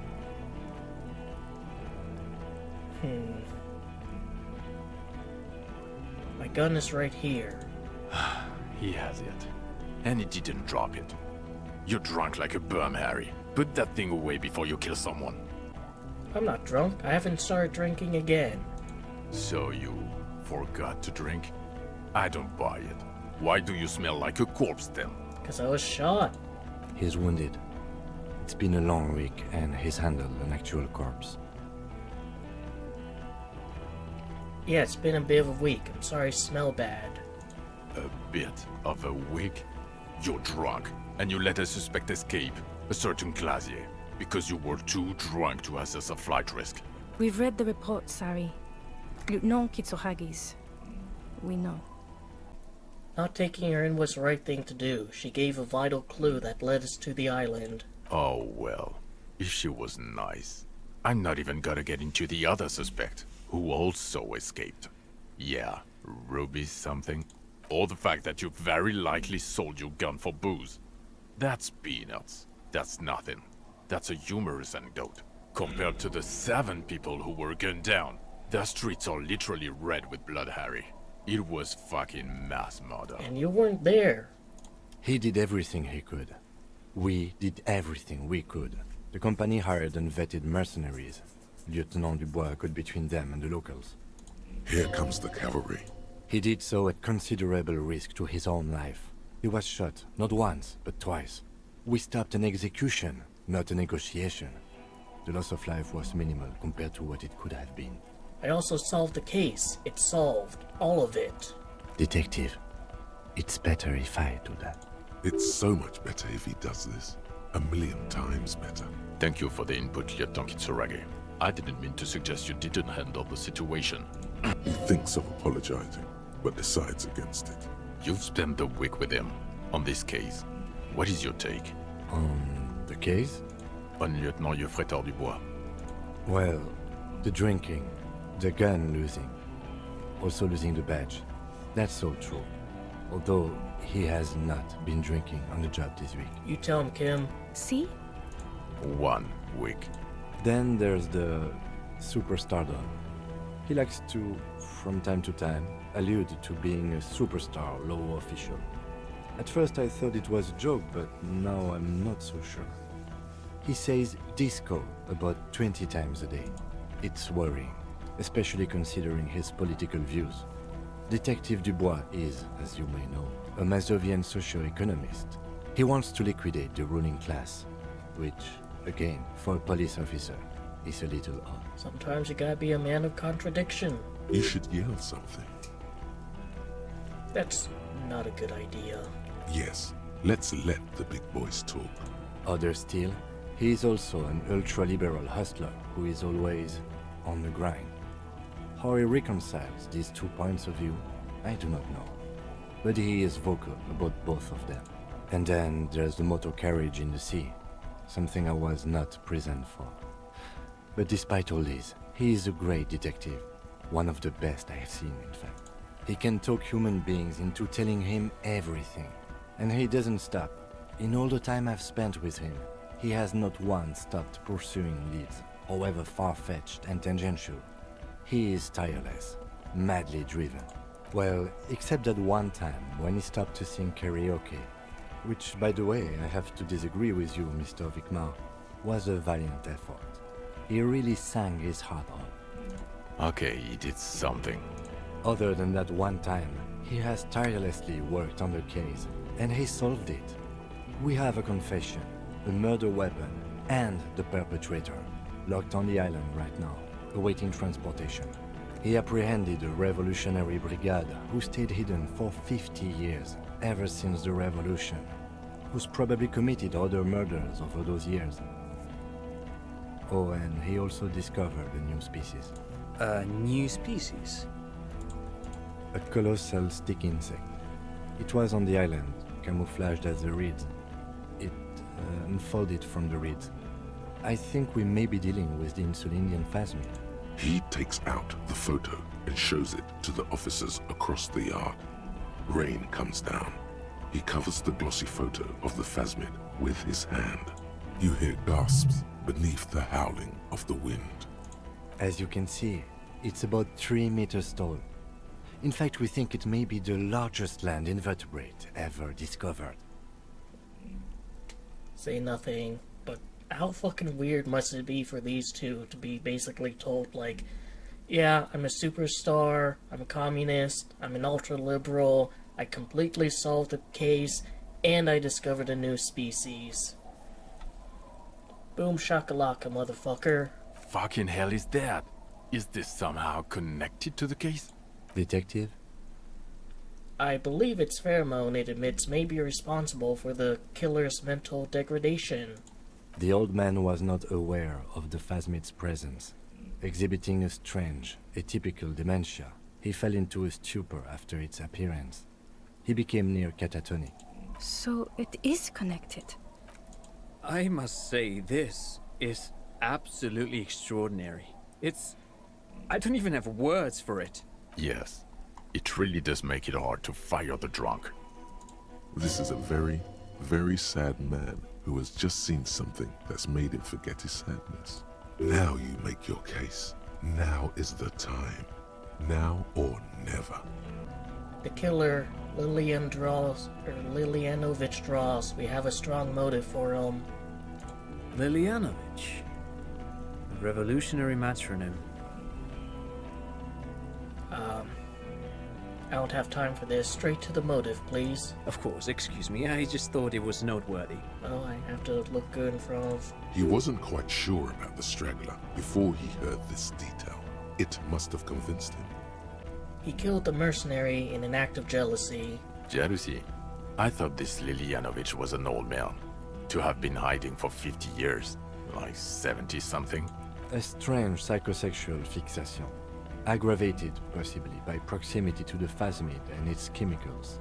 He himself gave a political reason, said he had killed an enemy combatant.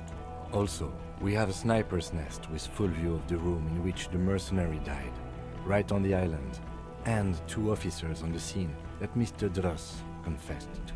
It's a clean win. Oh, it's way more than that. It's my masterpiece. We'll teach this in cop school. Masterpiece? Get over yourself, Harry. I can still smell the booze on the wind. God damn it. Doesn't it ever leave? It is there. Like in your bones or something. It will pass. In time. I also started a nightclub in the church. What was that? It sounded like you set up a nightclub in the church. Yeah, and I discovered a hitherto-unexplored anthroponautical phenomenon in there too. A 2mm hole in the world. That's great. Anthroponaut is a great new career for you. After police officer. I don't care. Go live in the Pale. 4 kids were living in a tent on the ice. They were going to drown when it melted. It's not optimal, but the building was abandoned, so he put them in there. It's okay. It's not that okay. Get off this subject now. Also, the phasmid was female. The reeds are its nest. Female? What makes you think so? You had to see it. It had the subdued colors of a female. And the nesting behavior too, I think. Incredible. Were there eggs in the nest? Not as far as I could see. There were other things there, though. It gathered items in a nest. A helmet, a scope, and a passport. Actually, you know, this would indicate it was a male. This is far from anything in my field, but I think such nests are called bowers. They are for attracting mates. Bowers are built by males of the species who can't afford colorful mating displays physically. This one was plain colored. It could have been male, actually. Must be robust if it can move a helmet with its limbs. I think it reproduces by parthenogenesis. As in cloning itself? What makes you think so? It told me. Mm-hmm. Then it wouldn't matter if it's male or female. The bower would just be rudimentary behavior from before the parthenogenetic mutation. That makes sense. Yes. Very interesting. Such organisms are extremely vulnerable to disease. A single strain of bacteria could wipe out the whole species. We're probably looking at conservation efforts here. In his mind, he's already planning a nature reserve and knows a good guy for that. It had mandibles that looked like hair and was completely white on the inside. Yes, but also reed-colored, beige and brown, a little green on the outside. After unfolding from a single stalk, it still retained parts that looked like reed tufts on its limbs. Incredible. The PR value of this is exceptional. Carp discovers new species. Maybe even discovers the Insulindian phasmid. No, that's too much. This would really help with some of the problems we've been having. Absolutely, this is great. This does not say vigilante murderers to me at all. This says science, news, human interest. You know, it's a really good thing you have that photo. Without it... You're doing good here. Perhaps only for a moment, but still. Quit while you're ahead, or no. There's also a dead man on the boardwalk, a missing person I found. Yes, yes. Fallen through a gap in a boardwalk. Drunk. How did you know I found him? The body was transported to Precinct 41, our morgue. I had Tilbrook and Mullins take care of funeral arrangements and family stuff. You're not the only cop in the world, Harry. This all comes back to us. Still, good work with the missing person, Detective. It's still a point for you. No denying it. Previous head of the Debardeurs Union was assassinated by our killer. This is a conversation for when we are no longer out in the open. In Martinez, where Evrard and Edgar Clare have ears everywhere. And eyes, too. Your return from the island must not have gone unnoticed. Understood, of course. But a case against Everard would be big. I would prefer not to partake in anything union-related, for political neutrality. This has to be good stuff for him to backpedal out of it at first mention. I also looked into the mystery of the doomed commercial area. I don't know what a doomed commercial area is. Rue de Saint 10, a commercial building where all the businesses go bankrupt. I looked into it. Why? That's not what you were supposed to do here. There was a possible witness in there, and it was close to the crime scene. He was just chasing a lead and ended up advising a local shopkeeper. It was okay. Of course. Call it community outreach, right? Dodged the bullet there. For a moment it seemed like you were just wasting time. So what do you say? You want to take this hot shit back? I don't want to, but you discovered a new species and solved the murder. So I have to. Jude? Anything that ends the trial is okay with me. Agreed. The public relations potential of this is too valuable to let go. Okay. We have vehicles in the square, and the perpetrator needs to be taken into custody. Let's go. Now you will finally get to know who you are. Wait, I have a few questions before we go, about who I am. The man looks westward, impatiently, jingling his car keys in his pocket. Who am I? Who are you? You're a gym teacher, Harry. What? Well, obviously you're not a gym teacher anymore, but... Before? Before you were a cop, you were a gym teacher in Coron. It's getting really cold outside. Should we maybe... No way, I was a rock and roll singer. You haven't told us about that. You just told us about being a gym teacher. That explains a lot. Harry, it explains everything. The running around, the jumping, the bicep girth, your inexplicable facial hair. The collection of found sportswear I've amassed. Your love of retro-style dance music. How you're able to perform a 360-degree spin kick. Also, this guy. Just everything about this guy. God, even this javelin-throwing freak here. Oh God, contact Mike. Of course. Contact Mike. He's been on about Mike again. I hate that guy. When was this? When was I a gym teacher? In your 20s or late 20s. You've really let yourself go since then. You said in Coron I was a gym teacher there?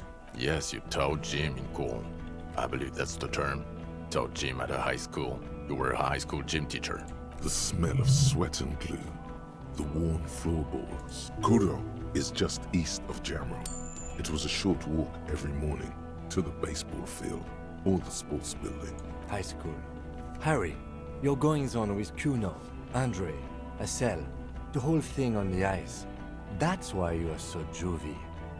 His smirk suggests barely contained laughter. Contact Mike is a reprise of the most inspiring basic sporting principle of open competition. A 5,000 to 1 rank outsider. Oh, you don't say. Does he also vault an impassable gulf of finance and privilege? It is getting cold out.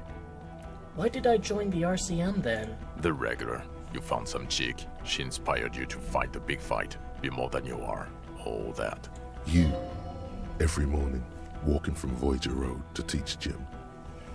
She, leaving for the academy with her spring coat on.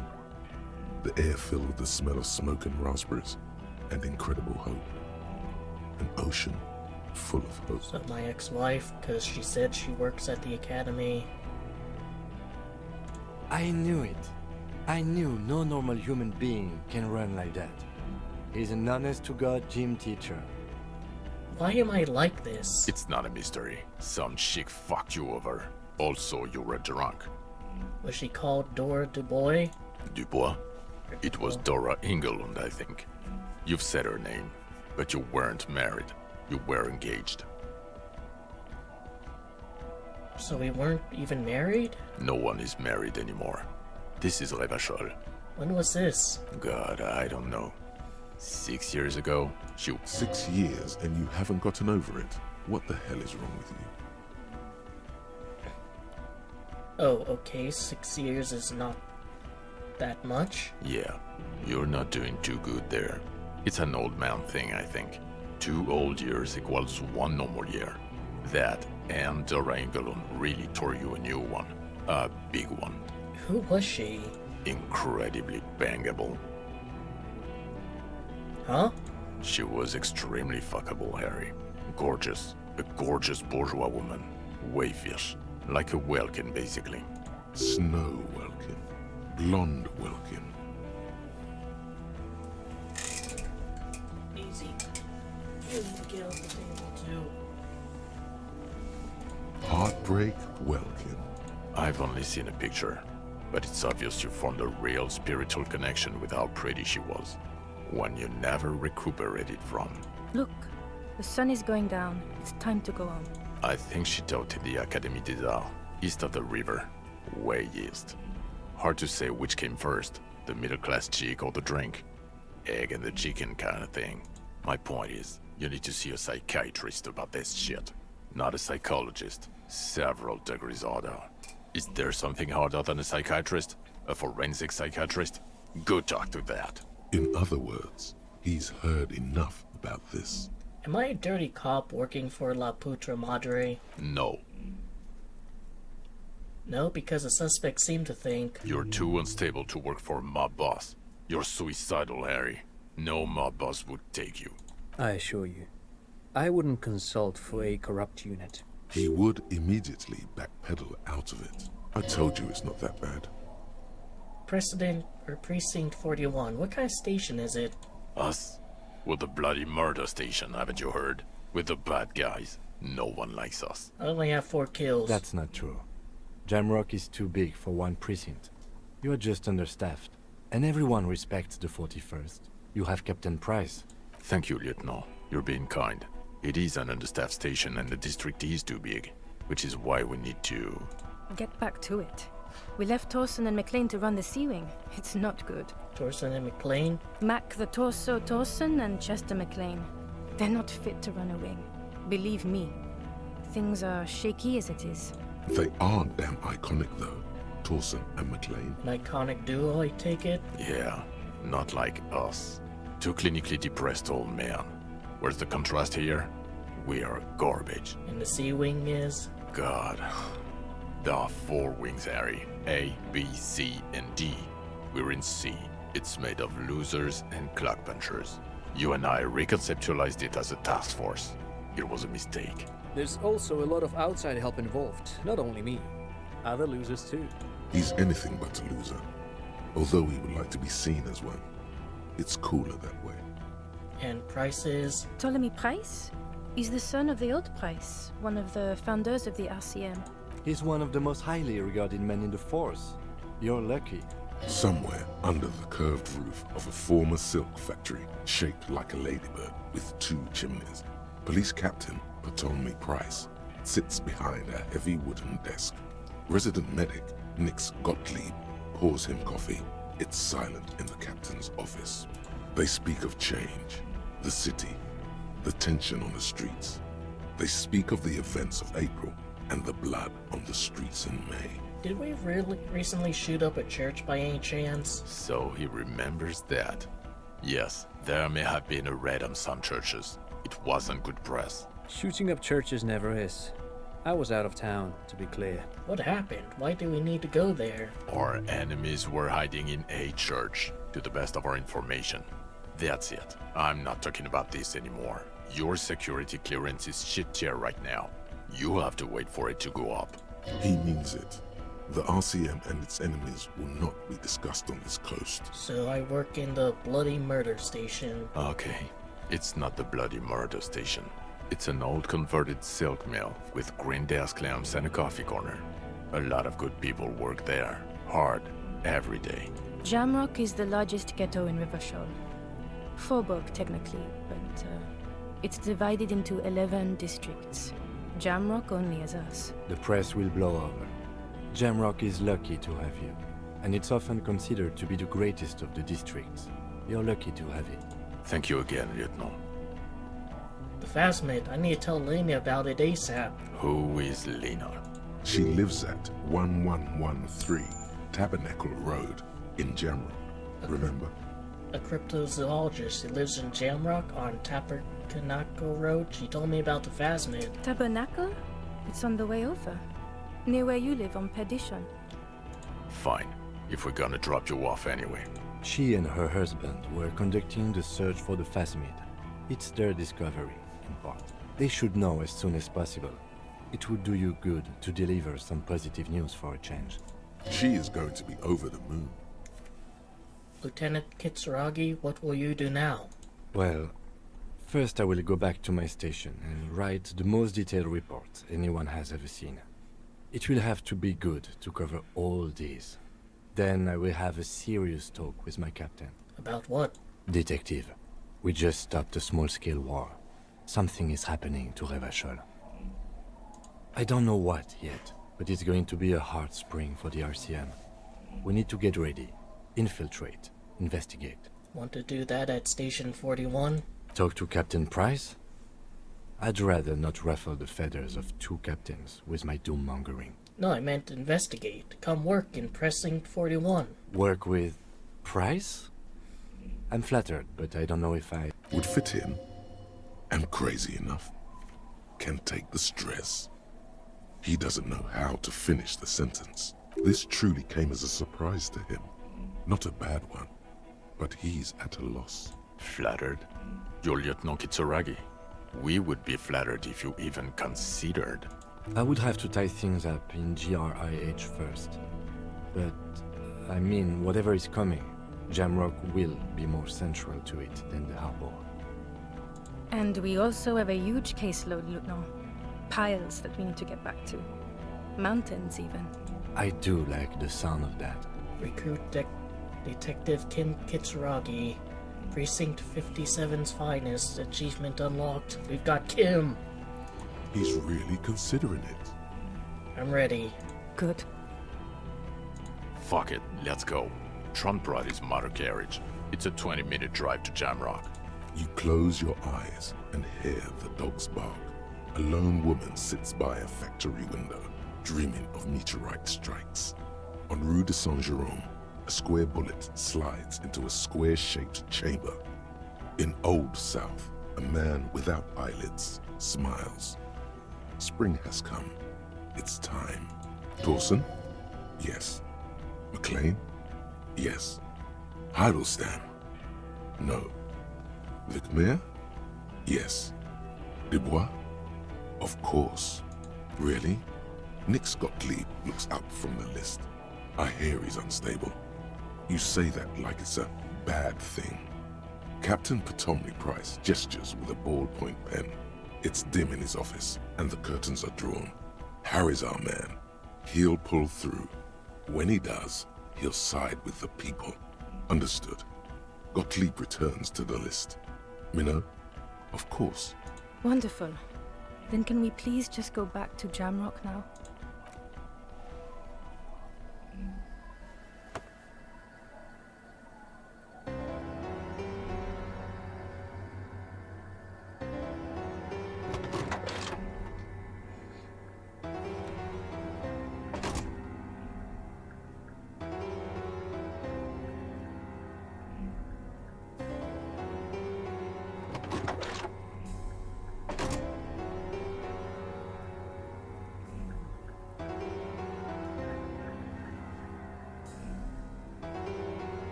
And there we go. Disco Elysium. I think I got, like, a really good ending, though. Like, I managed to justify myself to my former colleagues, I figured out who I was, and Kim's going to be part of the team, presumably, in the future. So, yeah, like, I had a lot of people, a lot of things, helping me there. And I actually quite enjoyed this game. It was pretty fun. The RNG, you know, skill checks, a little bit hit and miss in my view. But I love the writing of it. I enjoyed the general gameplay. I enjoyed trying to kind of figure out what angle I should approach people with. Yeah, it's a good game. And I'm gonna have to let the credits play out because I can't pause it to stop recording.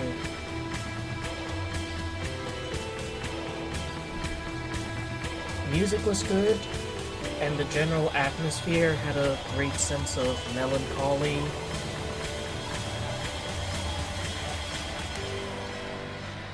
Apparently it's a shame that there will never be a game like this again because the makers of the game were screwed over, and they've all basically split and formed their own little studios.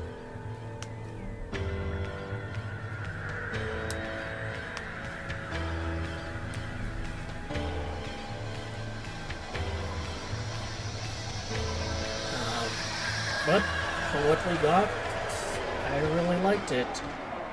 Apparently this game was an unexpected hit. Apparently it reached quite a few top, best games of the year lists. And it's kind of funny, I think, that this game was sort of a sister game to Scorn for a period of time. Everything always comes back to that one fucking game, doesn't it?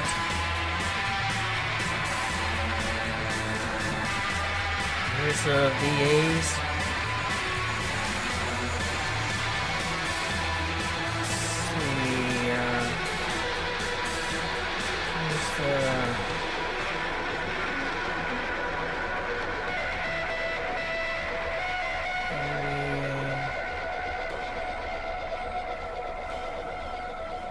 There's the rich guy. Does he share a VA with the, Indian guy? I don't think I even... Scab leader, smoker on the balcony... I mean, maybe? Oh, this is for the final cut.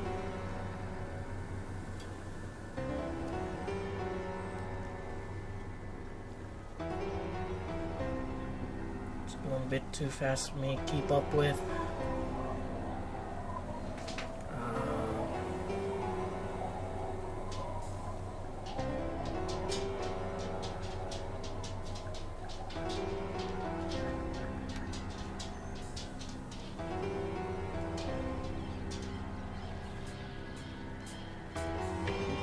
Rich light bending guy has just one. Huh. I mean, it really sounded like, Alright. Dog wants to go out. Alright.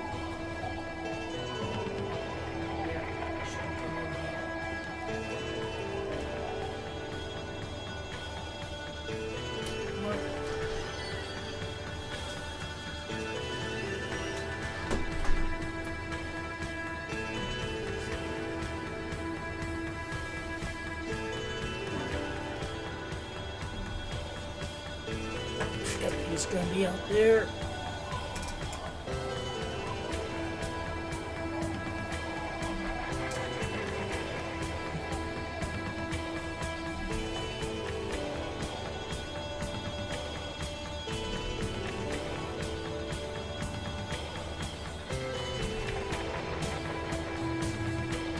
It's like all the translators and people involved in the Chinese version.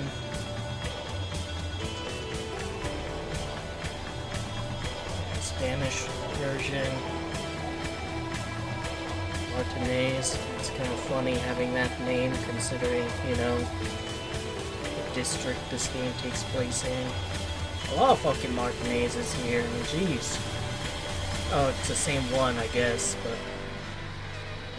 still kind of funny. Green one. And there's a guy named Kim. Again, kind of amusing, because, you know, there's a character in the game with that name. Doesn't seem to be anyone named Kitsurabi, though.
Russian translators going straight to Turkish.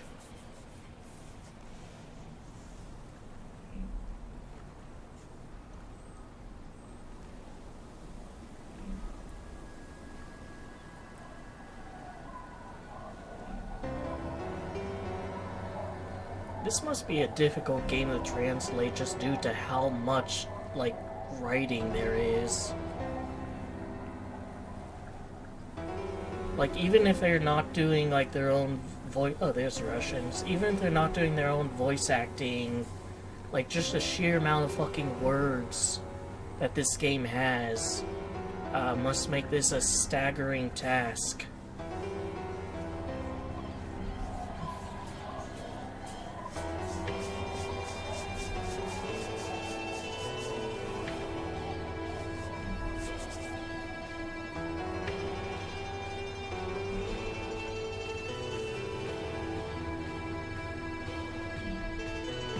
For a while, it looked like it was going in alphabetical order, but now it's all the way back to the A's.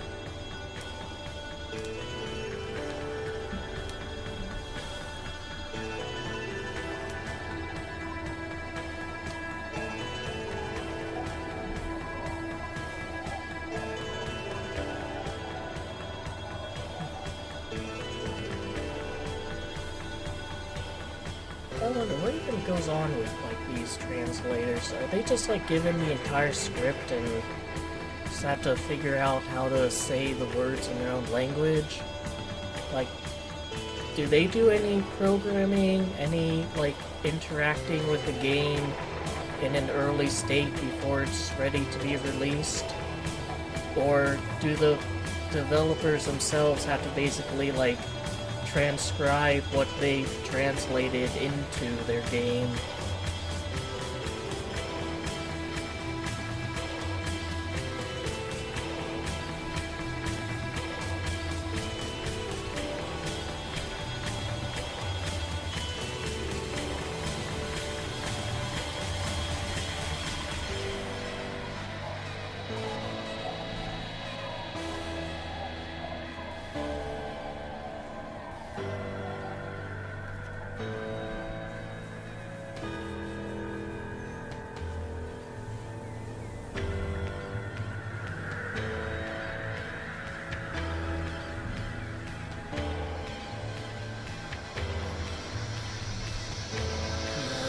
Good PR. Oh, PR's fucked now.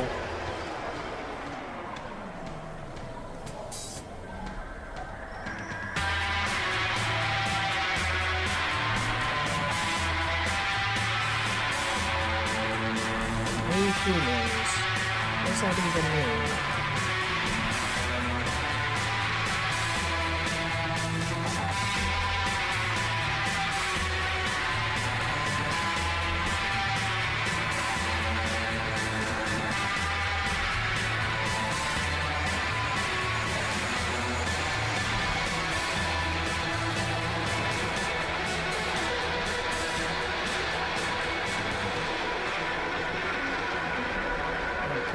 village agent, we love you. That's what the city said to Harry.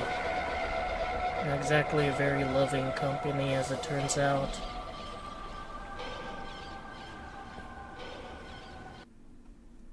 And yeah.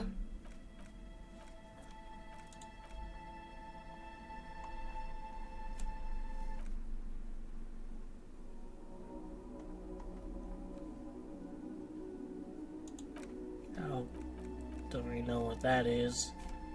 So that was Disco Elysium. Hope you enjoyed the video that gave you something to think about and otherwise entertained you.